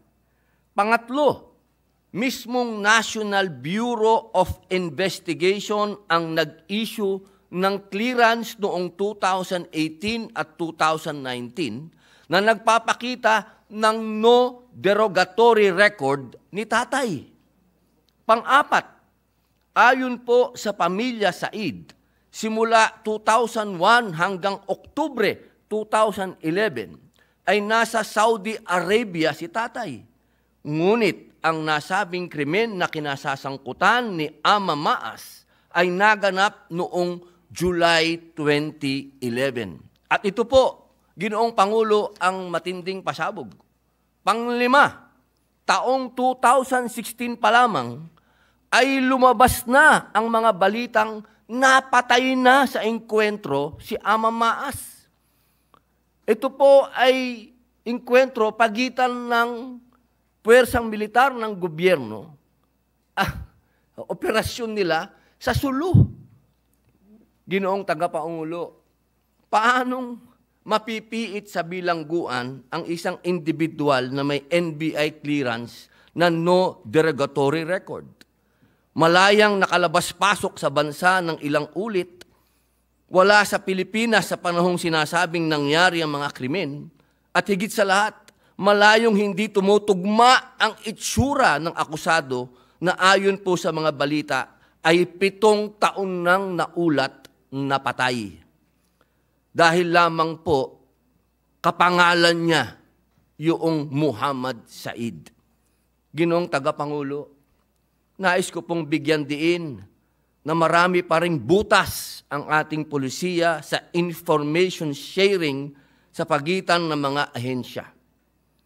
Meron po ba tayong teknolohiyal na infrastruktura para sa harmonized, integrated at interconnected na sistema ng gobyerno? Ang pinakamahalagang punto po ay ang pagsusuri ng ating sistema at pulisiya para sa ating mga ahensyang nagpapatupad ng batas sa pamamagitan ng pagbibigay ng tumpak na kritikal na impormasyon sa paghuli sa mga aktwal na kriminal. Ang kaso po ng mistaken identity ay hindi makatwiran, hindi makatarungan at hindi makatao. Hindi na po ito katanggap-tanggap, lalo na sa panahon na bumubuhos ang technology at innovation. Kung nais natin ibalik ang buong tiwala ng publiko at patatagin ng pundasyon ng isang makatarungang lipunan, wala na pong Pilipino ang matutulad sa kapalaran na sinapit ni Tatay Muhammad. Ginoong Pangulo, nakalulungkot po itong isipin sapagkat ito po'y may halo na namang diskriminasyon na inyo pong ipinaglaban sa panahon ng inyong pinalakas ang Bangsamoro, Autonomous Region of Muslim Mindanao. Ito na naman po ay isa na namang lamat. Isa na naman po itong pag-uusapan ng mga kapatid sapagkat tayo po ay pinamumugaran na naman ng mga, maswerte na lang po si tatay at hindi siya binahayan ng bala. Nakatulad po sa nangyari doon sa isang bata sa Nabotas. Ito po, mahal na Ginoong Pangulo, ay inilalapit ko po sa ating lupon upang mabigyan po ng hustisya ang matandang Muslim na ito, na taga-Lanao, na sa mga oras na ito, Ginoong Pangulo, ay naghihimas ng rehas. Nakakulong pa rin po siya. Inilapit po namin to sa korte. Ang sabi ng korte, kailangan pang dumaan sa proseso. Hindi ko na po maintindihan. Ano pang proseso ang kailangan? Patay na pong matagal yung suspect na sinasabi nila. Kaya po, Ginoong Pangulo, nasa inyo pong mga kamay, bilang kayo po ang ama ng Bangsamoro, hinihingi po namin ang hustisya para kay Tatay Muhammad. Maraming salamat po. Maraming salamat sa ating kapatid na si Senator Robin Hood Padilla. At ang simpatiya ko po ay nasa inyo at sa pamilya ni tatay. At hindi lamang dahil siya ay Muslim na tinutulungan natin siya dito, dahil siya ay isang citizen ng ating republika. Meron po tayo mga panukala, may mga batas na nabibigay po ng kanya karapatan. Kung mistaken identity yun, dapat hindi siya na ilagay sa kulungan. And if there was a justice denied to the person, then definitely also a penalty should be given to those who had rendered his denial of justice and his arbitrary detention without a due process.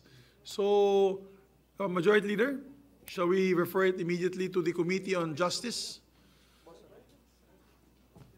Yeah. Yes, sir. Minority Floor Leader is recognized. Mr. President, I was just alarmed with what I heard, so if I could just ask our colleague who brought this to our attention some additional facts so that we will familiarize ourselves with what happened. So, ang sabi po ni Senator Robin ay nakakulong pa? Nakakulong pa po siya hanggang ngayon. Opo. Ba't kailan ba ito nangyari po? Nung isang buwan po ito, magmula po nung nakulong po siya, binantayan na po namin yung kaso niya, humingi na po kami ng tulong sa PAO, kami po ay nagpunta na rin po dun sa Taguig Court na humahawak 9 na kaso po eh. Ito lamang pong huli na hindi na po ako makatulog talaga dahil nakuha po namin yung report na matagal na po palang patay yung original na suspect. Paano nakulong pa ito? Patay na pala yung suspect. So more than a month na po at andun po siya sa Bilibid po. sa holding yung temporary detention Opo, center sa Building 14. Opo. na pinapatakbo ng NBI. Opo, pero nasa loob po ng Bureau of Correction to, yung Building 14. Opo, sa loob ng NBP. Opo.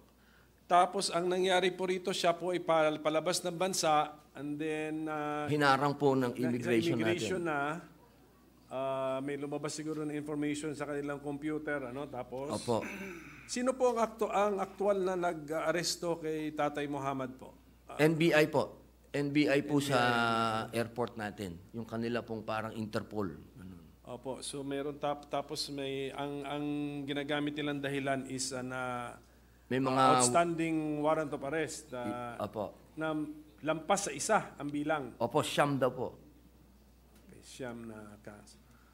Okay, pero ang pagkakaalam ko kasi, Mr. President, a warrant of arrest would be more than just a first name and more than just a surname. Meron siguro distinguishing middle name or some other initial po dyan. And,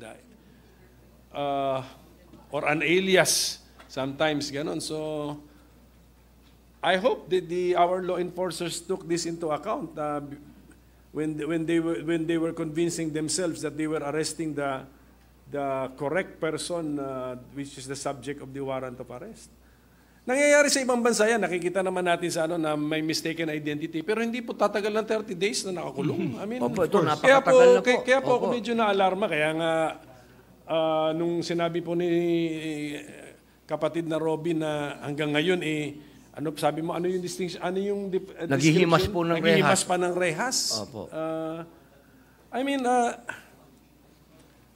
Siguro, when we set this, ang problema, when we have to set this for hearing, kakain pa ng panahon yun. Dapat siguro makita po natin, Mr. President, ano ba yung na-report sa monitor ng ating immigration at gaano ba kalapit yung description o pangalan doon sa monitor na lumabas sa pasaporte po ng ating ni Tatay Muhammad po. Kasi siguro may mga date, sometimes may date of birth pa siguro dyan, Mr. President, na kung yung si Maas po, opo. Sa tingin ko, mga ilang taon po yun, mga 30, 40? Mga ganun po. Si opo, Tatay Muhammad po, ilang taon na? 62 na po. O yun po, medyo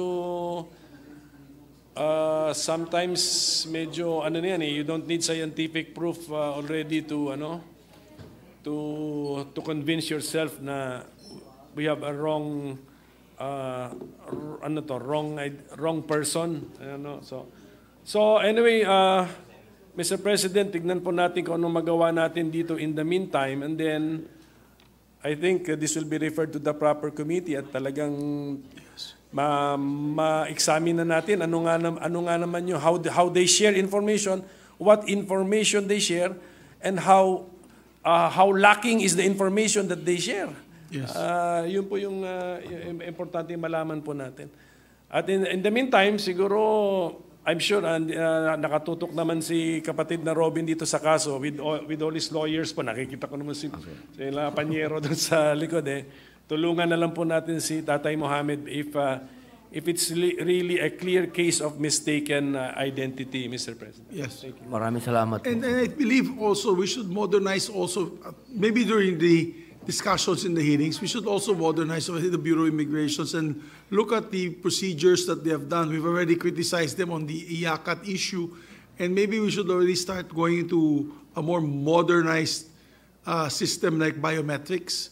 Kasi sa US, sa ibang bansa na, sa Europe, when you go, they just take a video of you on your face and they'll know already if there's a hit and a red flag.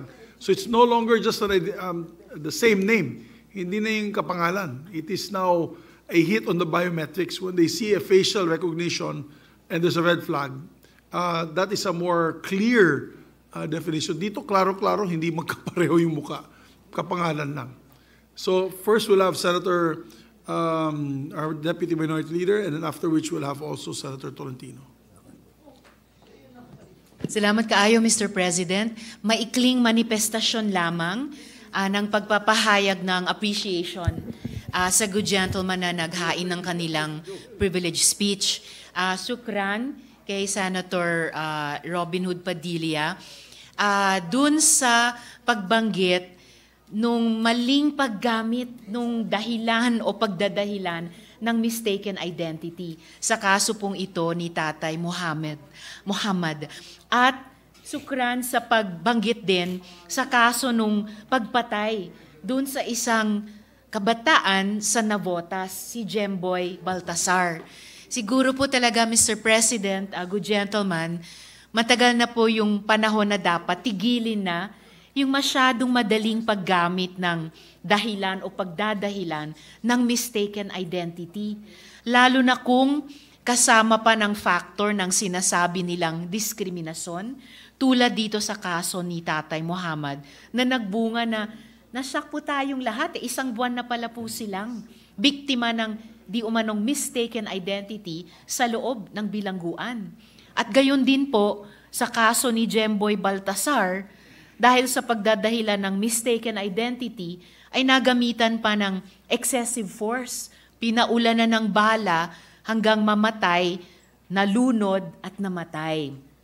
Kaya't sinusubaybayan din po natin, bukod sa dapat na pagbigay ng hustisya kay Tatay Muhammad, yung pagbibigay din ng hustisya sa naulilang pamilya ni Jemboy Baltasar.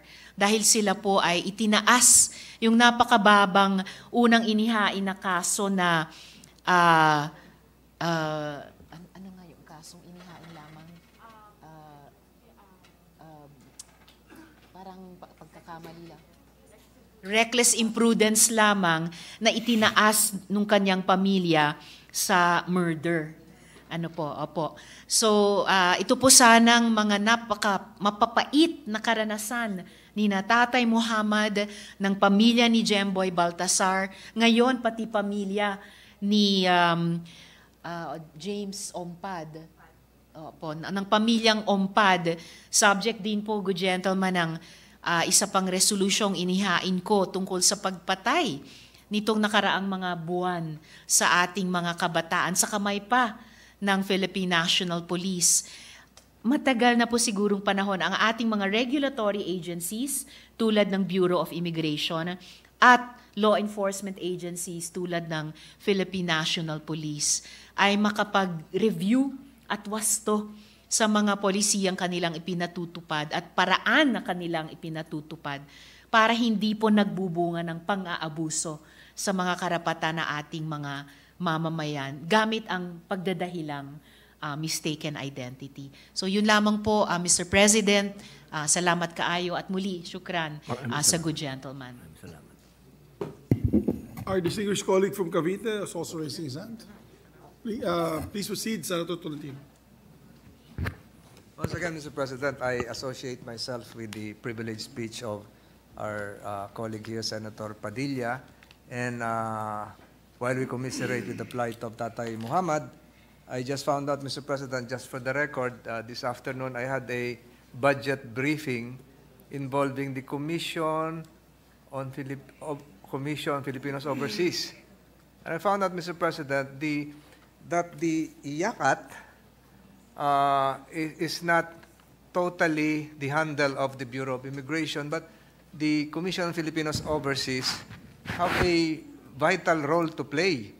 They're supposed to be the advocom. They had the advocom, and they were supposed to, under their mandate, they were supposed to inform travelers ahead of their initial contact with the Bureau of Immigration and Deportation, Mr. President. So, medyo naguluhan ako sa budget briefing kanina, but they admitted that they're part of this IACAT and sila po yung nangunguna. Just for the record, Mr. President. Again, I associate myself with the privilege of our colleague here, Senator Robin Hood Padilla, who accompanied me several times to the maximum security compound of the National Bilibid Prisons, Mr. President. Salamat po. Thank you very much, Senator Tolentino. Majority Leader. Mr. President, before I refer the said privileged speech, Mr. President, let me just state for the record my sincerest thanks and gratitude and support to our colleague, Senator Robin Hood Padilla, for this concerning issue, Mr. President. I have to admit, Mr. President, napakahirap nung ganong karanasan. I had that experience in the United States of America 3 times, Mr. President, not only twice but thrice, even taking a domestic flight. But hindi ko naranasan yung ganong kagrabe, Mr. President, na binanggit ng ating kasamahan kay Tatay Muhammad. At nakakalungkot lang, Mr. President, because when I was a member of the House of Representatives, I remember there was a time na may kapangalan din ako na murder daw yung case, and so I have to undergo a lot of checks and protocol, etc. And it took me, Mr. President, almost a year. Obviously, hindi ako yun dahil nasa Congress na po ako and lahat nakikooperate ako. But it took some time. So again, gusto ko lang sabihin, Mr. President, justice delayed is justice denied. So I hope and pray, and I support our dear colleague in seeking for justice, Mr. President. With that, Mr. President, I move that we refer the speech of the distinguished gentleman, Senator Robin Hood Padilla, and the manifestations thereon to the Committee on Justice and Human Rights. So move, Mr. President. There being no objection, motion is approved. Mr. President, this juncture, I move that we resume consideration of Senate Bill number 2426 under Committee Report number 107. This is the bill on Tatak Pinoy, Proudly Filipino Act. I so move, Mr. President. There being no objection, motion is approved. Mr. We'd like to President, recognize the sponsor. the Senator- parliamentary yes. status, Mr. President, is that we have sponsored the measure. And with that, I move to open the period of interpellations and debate and recognize the sponsor, Senator Sani Angara. I recall that he sponsored it with a 45-minute long, record-breaking sponsorship speech. 2 hours ba yun? 1 hour lang. 2? Okay. Let us give him a chance to redeem himself with the interpellation of his measure. Our distinguished colleague who had 8 marathon hearings on this Tatak Pinoy advocacy. And No to other than interpellate, Mr. Senator- President. Yes, no and other to than in- Senator Sani Angara. And to interpellate our distinguished minority leader, who is acting like he's surprised, Mr. President, to interpellate. But we thank It would- our it would dear be- colleague for cooperating with the wishes majority. of this chamber, Mr. President. Thank you. We appreciate It would be- Thank the you. hard It work would that be the my- minority leaders Yeah. giving. Mr. President, it would be my honor to interpolate on this measure because I listened intently to the sponsorship speech, which sounded like a sauna to me. Mr. Yes, that's a, yes, Thank you. tackling many industries. Thank you very Please much, proceed. Mr. President. Thank you, Majority Leader. Thank you, especially to the Minority Leader for the compliment. I think he was the only one who listened to the entire speech, Mr. President. No, we were all here in the first part. We'll object, I Mr. President. saw a lot of colleagues come in and out of the plenary during my speech. I object with that, Mr. President. We listen. Inside. Thank you, Mr. President. So if I, with the permission of our please sponsor, It if would I be an can- honor to our idol and compadre, Mr. President. So, Mr. President,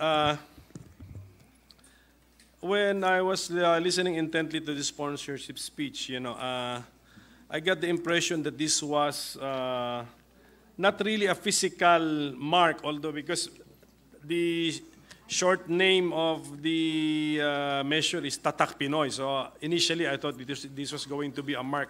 But actually, at the end, I realized that this is actually either an initiative or like a strategy which the government is going to adopt through a council. Is that correct, Mr. President? That is correct, Mr. President.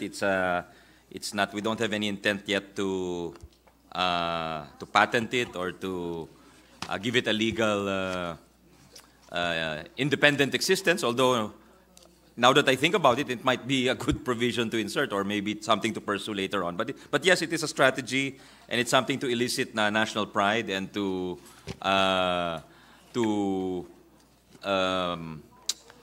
put throughout the bureaucracy, to have that strategy throughout all the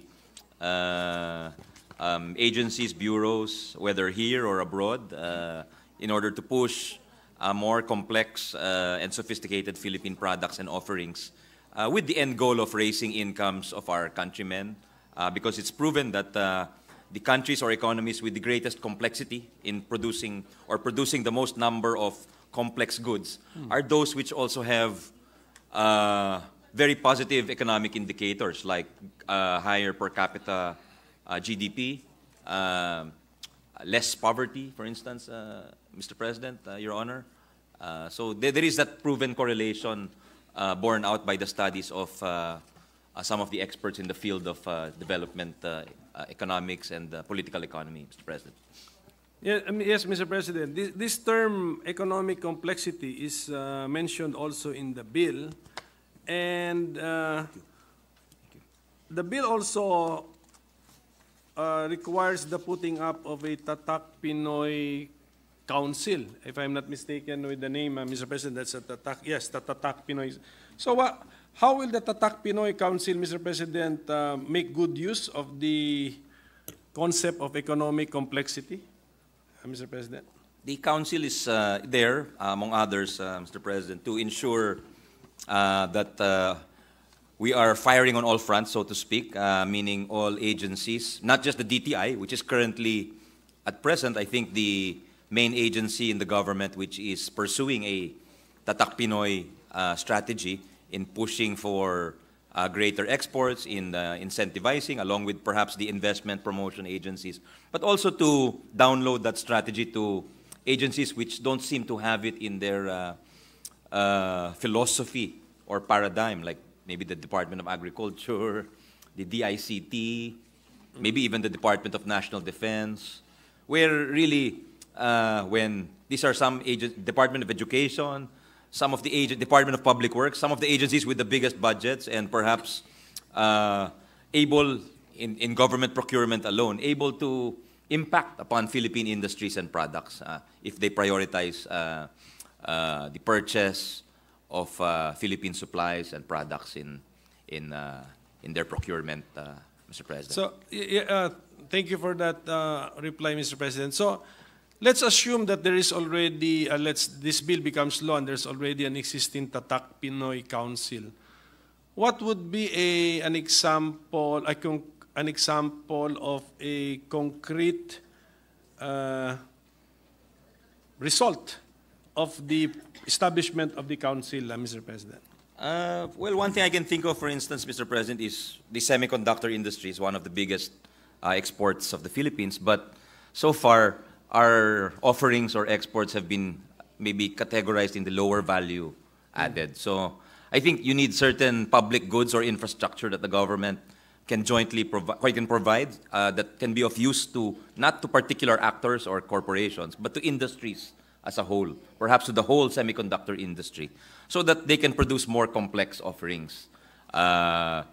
This was mentioned to us by the SAPI, or the Semiconductor Industry of the Philippines, which, I think more than half of the Philippines' exports are semiconductors, if I'm not mistaken, Mr. President.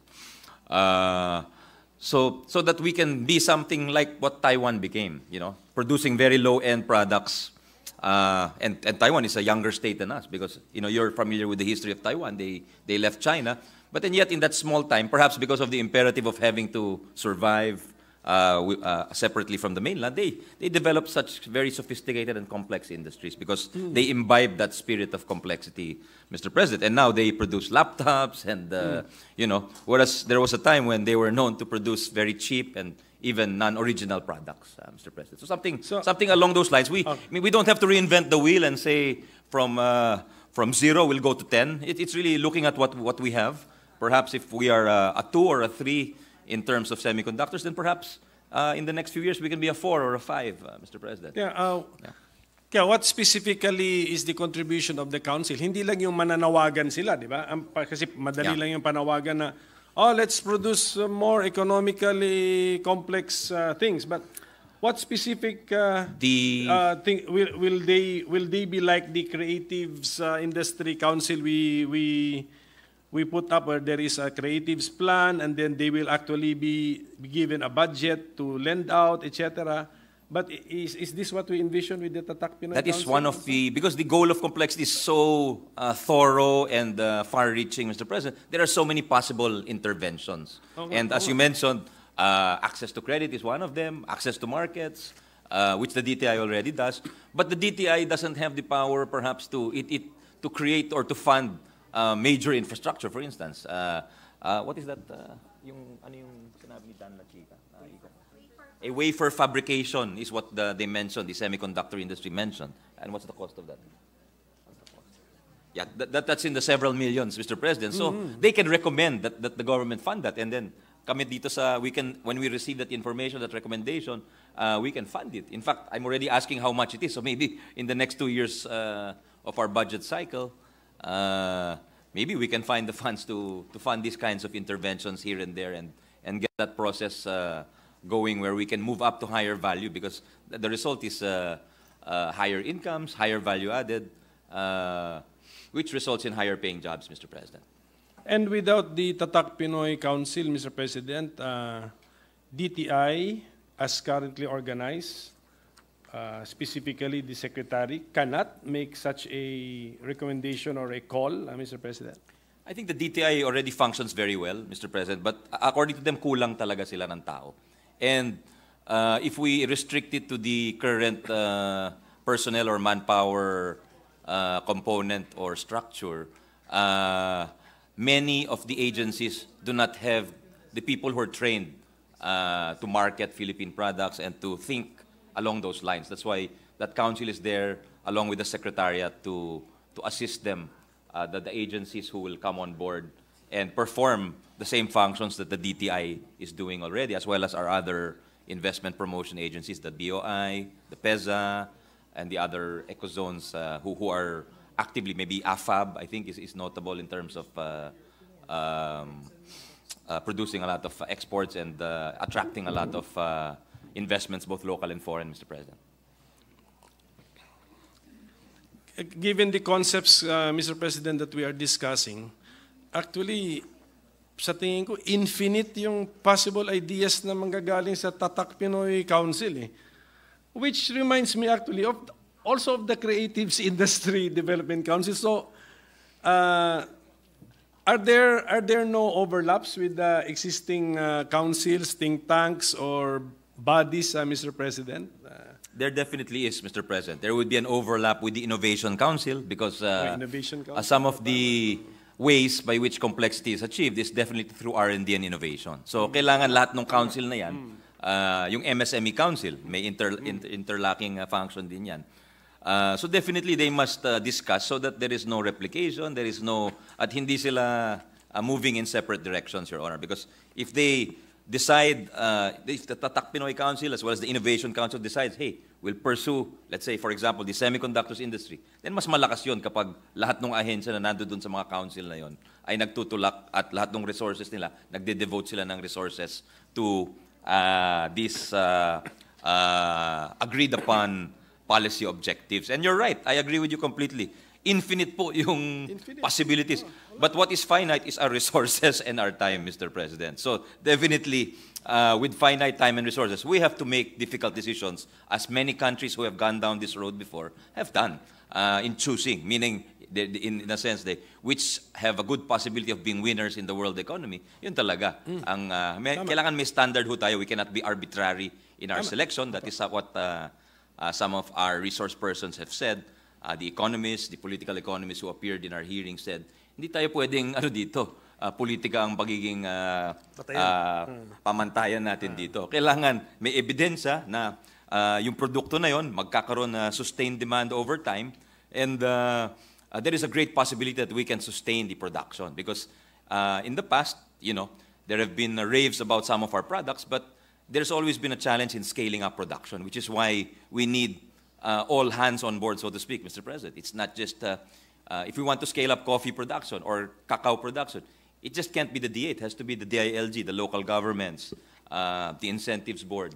Talagang whole of government approach, as corny or as cliched that phrase may be, I think it is very appropriate use in this case, Mr. President. This is envisioned to be the whole of government approach. Yes, Mr. President, that Tatak Pinoy strategy. In fact, one of the possible amendments in our mind, because we're thinking, baka yung DTI as chair, baka hindi siya sundan ng mga ibang ahensya. So we're thinking of even making the executive secretary or the president the head of the council. Although there's the countervailing argument there is that minsan, sa dami ng trabaho nga, na-mention na ng ating majority leader, ng ating Senator Pia, na sa dami ng council sa gobyerno, many of our high officials are overburdened, just by attending. I mean, I think it was Vice President Duterte who said, the DepEd, I forget the exact number, 136 according to our Senate President Pro Temp. So just attending those would take up 1/3 of the year, Mr. President. And if you exclude weekends, kalahati na po ng taon yan. So that's just attending meetings. So, Sige po. you know. Opo. Sige po. I think this will work even if it's headed by a secretary. I think, sige, they will respect each other naman, at saka there is a law with an objective, the mechanism, so they will have to follow the law. What is important is that we have established that we must learn to prioritize, Mr. President, as stated by our sponsor, infinite ideas but finite time and resources as well as energy siguro. So we really have to know how to prioritize what we want to do or what we should do. And this will be evidence-based and then ilalabas sa organized meetings of and methodologies of the council. That is the concept I'm getting, Mr. Sponsor. I mean, do I finally get the idea behind the bill, Mr. President? Yes, Your Honor. You're certainly on the right track. Absolutely, Mr. President. Because yung statements mo na it's infinite, the possibilities are infinite, and the overlap, your second statement about there being overlap. There's certainly an overlap, Your Honor. But I've been given a piece of paper that was from the DTI, where they say that it's necessary to have that council because existing councils are either stakeholder specific, for instance, the EDC for exporters, or that's the Export Development Council, or the SMEDC for MSMEs, or industry specific. So you have a Bamboo Development Council, you have a Creatives Council, you even have a Seed Council under the Department of Agriculture, or they are purpose specific. As we mentioned, we discussed the Innovation Council. There's a Council for Sustainable Development. So wala pong council na talagang nakatutok sa pagpapalago o pagpapaganda ng mga produktong Pilipino, Mr. President. Yan pong next request ko actually, if we can get an inventory of all of these councils, and then kami na rin po ang titingin kung talagang agree ba kami na this is stakeholder influence council, and then isa is industry specific. Basta these are all the existing councils which can possibly have an overlapping mandate or function with the proposed Tatak Pinoy Council. Not necessarily 100% similar, but may kay sponsor ko to narinig merong Venn diagram overlap, Mr. President. That's a very good way of putting it, Your Honor. We will provide, Mr. President, Your Honor. Yes, so Mr. President. So, can we just, ito lang siguro, the most interesting concept actually is the economic complexity. Ano po bang ibig sabihin ito? When I was listening to the sponsorship speech, nakita ko, for example, yung mga bansang oil lamang ang kanilang produkto or export, pero napakayamang bansa. Can we say that economy or that country is not an economically complex country, Mr. President? Yes, Your Honor. In the abstract, we can say that, but in the actual, many of the oil-producing countries have already imbibed the concept of I'm not sure. I still have to do a survey of all the countries, but countries like Saudi Arabia, which is one of the country's largest oil producers, has gone into petrochemicals because they realize they have the raw materials to produce greater value-added products. Country like Dubai, for instance, who's part of the Emirates, they decided to venture into tourism and other industries because they realized that their oil industries were drying up. So, karamihan ng mga resource-rich countries have also discovered na a path to greater prosperity is by pursuing that economic complexity path, Mr. President, Your Honor. But in our definition, Mr. President, economic complexity refers to the measure of the productive capabilities and know-how of a specific geographical area, such as a country, region, province, city, or municipality, which is calculated based on the diversity of goods and services produced within and exported from that geographical area, and their ubiquity, which refers to the number of other geographical areas that are able to produce them. That's correct. That's the correct definition under the yes, definition of terms, Your that's Honor. on page 4, Yes, Your Honor. lines 7 to 12. Using this definition, given the diversity of goods and services or the products of the Philippines, are we an economically complex nation already, Mr. President? 30. We're number 33 out of over about 150 countries being ranked under what the so-called ECI, or Economic Complexity Index, Your Honor. And the top 5... the lower the number, the better? The lower, yes, Your Honor. Yeah, so we're number 33. We're number 33, Oh, yeah. And I'm just looking for that the page number of the index. The top 5, ranked 1 is Japan. Ranked 2 is Switzerland. 3rd is South Korea. 4th is Germany. 5th is Singapore. And of course, as I said in my sponsorship speech, I mentioned South Korea a lot, which is one of the great risers. From 20-something, they're now top 5, Your Honor, in the span of 2 decades, because they consciously pursued. They were already an emerging manufacturing hub with the likes of Samsung, Daewoo, LG. But they decided that they also wanted to pursue a what some people would call a soft power strategy, meaning making Korean culture, food, and even beauty products ubiquitous, and which are some of the very high value products. So talagang pinasukan po nila yun. And they even won an Oscar for a Korean film. They're winning. Their bands appear on the cover of Time magazine. They sell out the biggest stadiums. Alam po ng majority leader yan, because I think he has to line up for his tickets when his children want to watch BTS or some of these world famous bands, Mr. President. Yeah. Sige po, but ano tawag mo doon, the praises for the South Korean economy, I also heard when we were hearing the Creatives Industry Council bill na, Mr. President, kasi yung mga Oscars nga ganun. So, yun na nga, clearly concepts here are overlapping. Actually, in the bill, there is also the word creativity appearing in, I don't know if in one definition also, Mr. President. But, We mentioned the creativity. so siguro,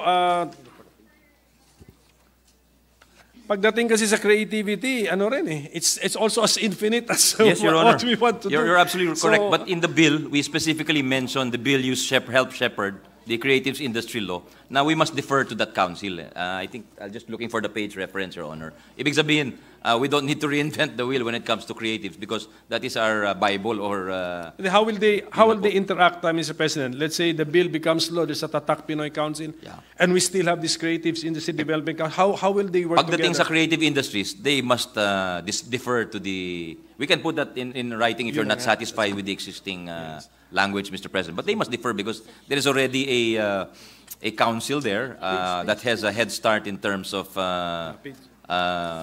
at least chronologically. So dapat sundan nila yung mga recommendations dahil marami na pong magagandang programa ang Creatives Council, and we have, in fact, through the tutelage or the guidance or initiative of our Senate President Pro Tem, the Philippines has had a greater presence in a lot of creative activities.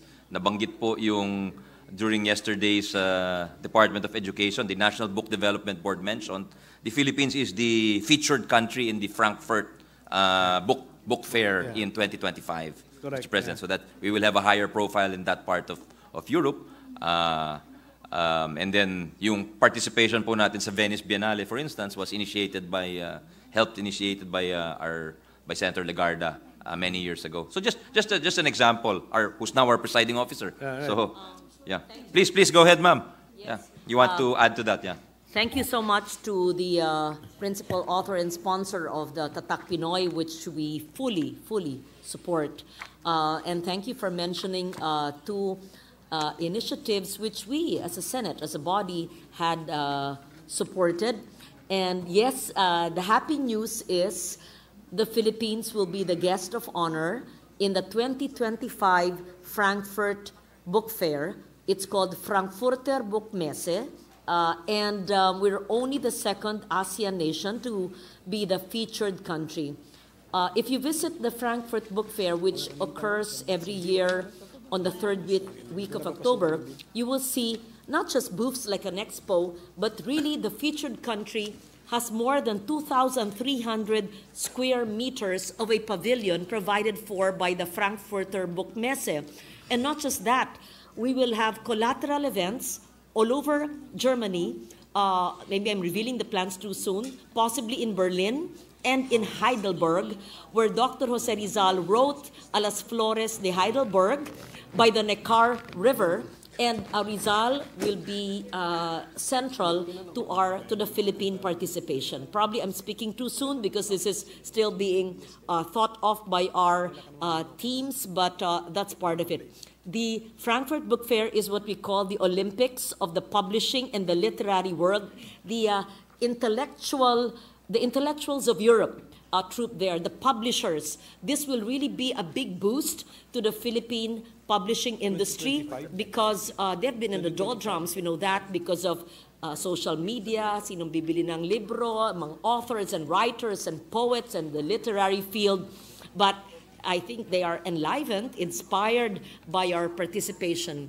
This is not merely a selection of the Philippines. We had to bid for it. And just so that you know, during the pandemic, what kept us busy was the bid book that we had prepared, not me personally, but a team that I had put together during the pandemic. Kala ko po, hindi na tayo mapapansin because there were changes also in their selection. They wanted Ukraine because of the war with Russia. But I guess persistence and patience pays off, and we were, it was announced last August, just last month, the CEO came to the Philippines and in Davao and inked the memorandum of agreement with a very small government agency, the National Book Development Board. But I'm sorry for my very long interjection. I thank the good sponsor for giving me the time to explain this. Thank you. And long this is part of relative, Tatak-Pinoy. Madam President. Yes. So for you, that was a short one. Yes. I'm just kidding. But this is short compared to the SONA of the sponsor for Tatak-Pinoy, which we fully agree with. Anyway, thank you so much for that. I'll stop now.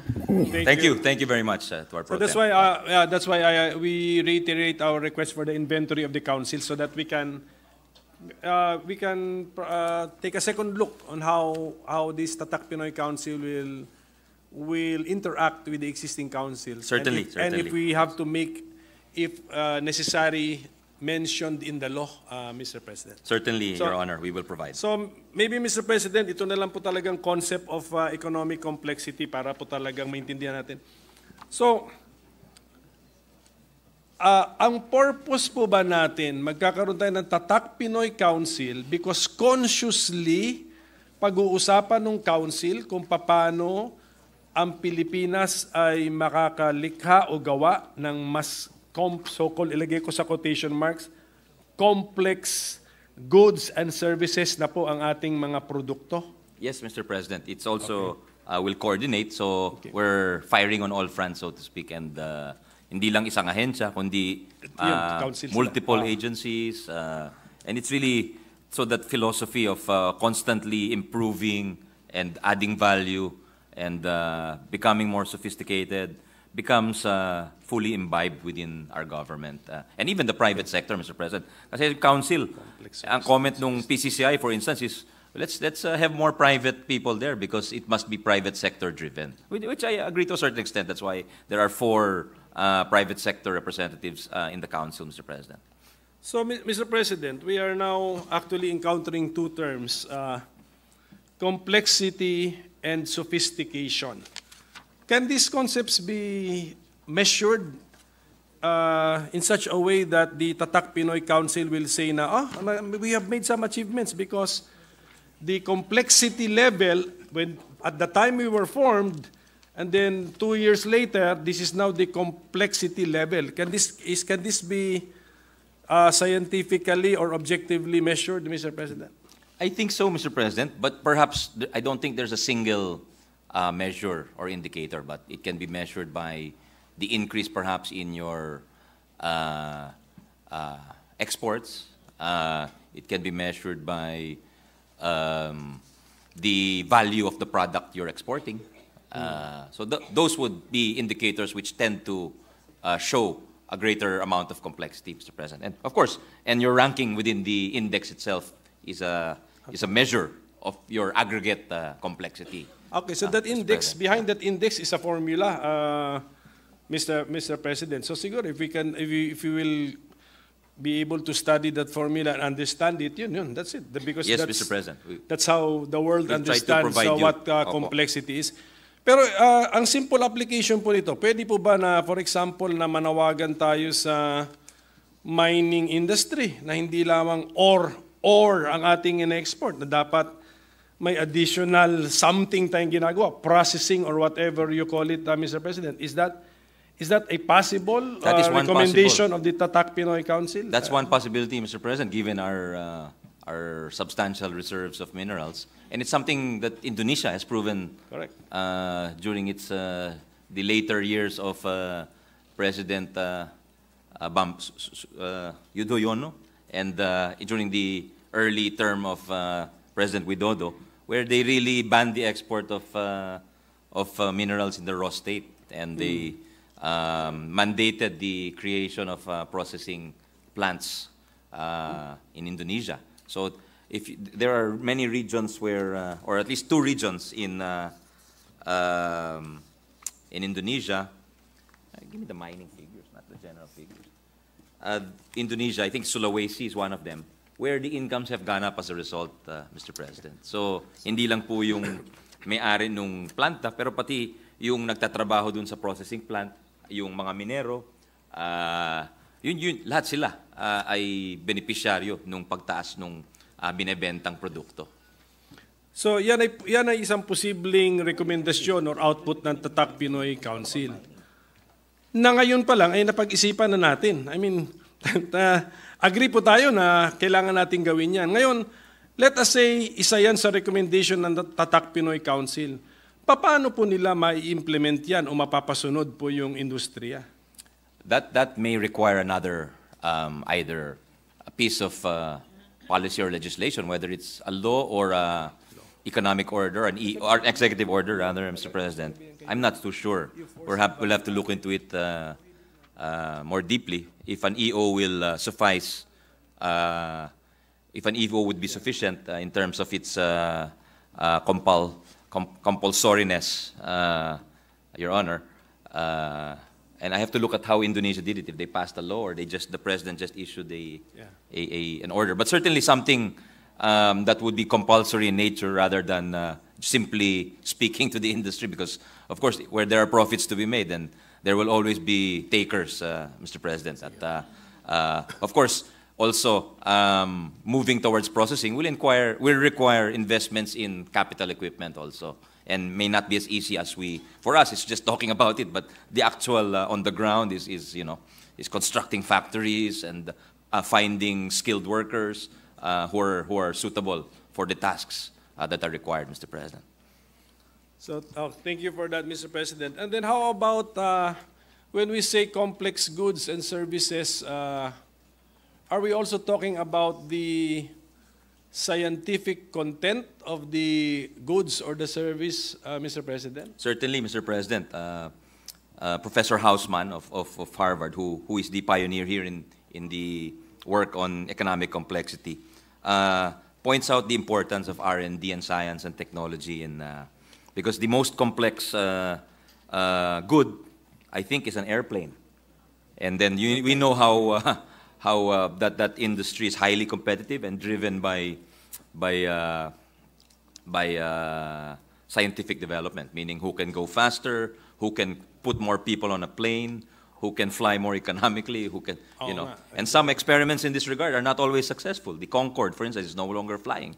But yet many millions or billions of dollars went into funding that kind of research, but it's no longer commercially viable. So now, there have been so many changes in aviation.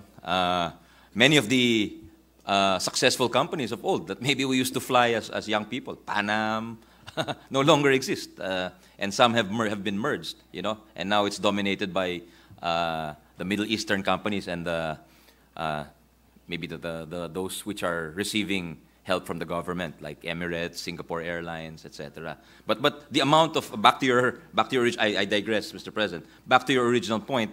Pagdating ho sa scientific, cell phones is another one. Television, personal computers, laptops, and tablets. These are highly complex goods which are driven by science. Everything Apple makes, for instance, is driven by science and design, Mr. President, which just goes to show some companies focused on the science but neglected design. That's why they were left behind in the race to the top. Yung design siguro yun yung sa creatives council. It's the science. And you cannot just will this, Mr. President. You cannot will it, WILL.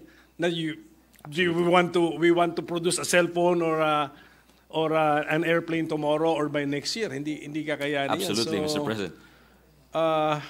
So what would be how will the plan look like, Mr. President? Will the Tatak Pinoy Council come up with a plan?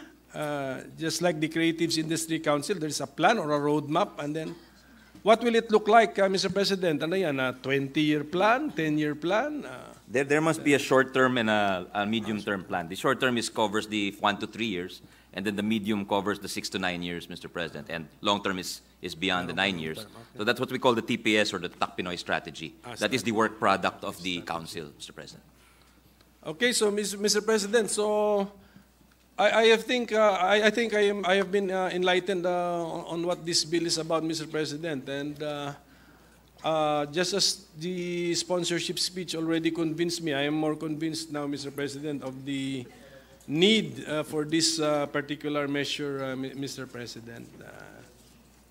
Well, I thank the sponsor for his. I thank the minority leader for his very kind words, and it means a lot. And definitely, we will furnish him the information on the council because he makes a very good point that we must, given the limited resources, we must focus and not replicate the good work already being done, especially by the Creatives Council, which you helped father into law, Mr. President.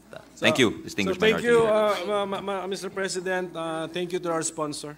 Congratulations also. Thank you very much, distinguished minority leader.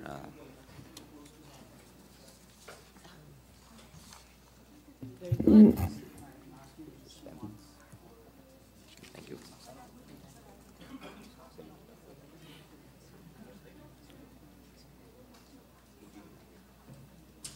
Madam President, may I ask for a minute suspension, Mr. President? Session suspended.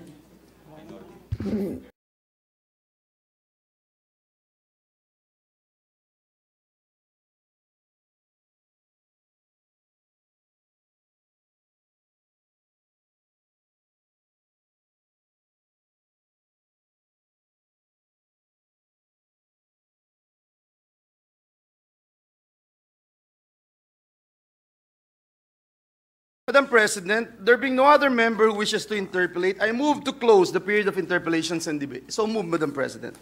The Tatak Pinoy interpellation has been terminated, yes.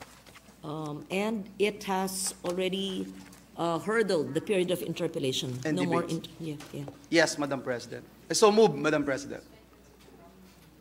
Thank you, Madam President. Madam President, I move that we suspend consideration of Senate Bill number 2426 under Committee Report number 107. So move, Madam President. Any objections? Hearing none.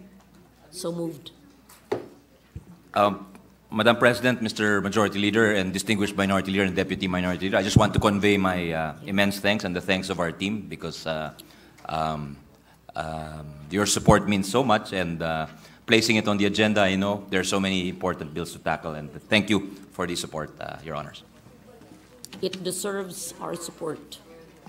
Considering the comprehensive sponsorship speech of our seatmate, friend, Senator Sani Angara. Madam President, with the consent of the body, I move to change the primary referral of the privileged speech of the Senate President, Senator Juan Miguel Zubiri, pertaining to the China Coast Guard water cannon attack on the Philippine Coast Guard and all the manifestations thereon, delivered on August 7, 2023, from the Special Committee on Philippine Maritime and Admiralty Zones to the Committee on National Defense and Security, Peace, Unification, and Reconciliation.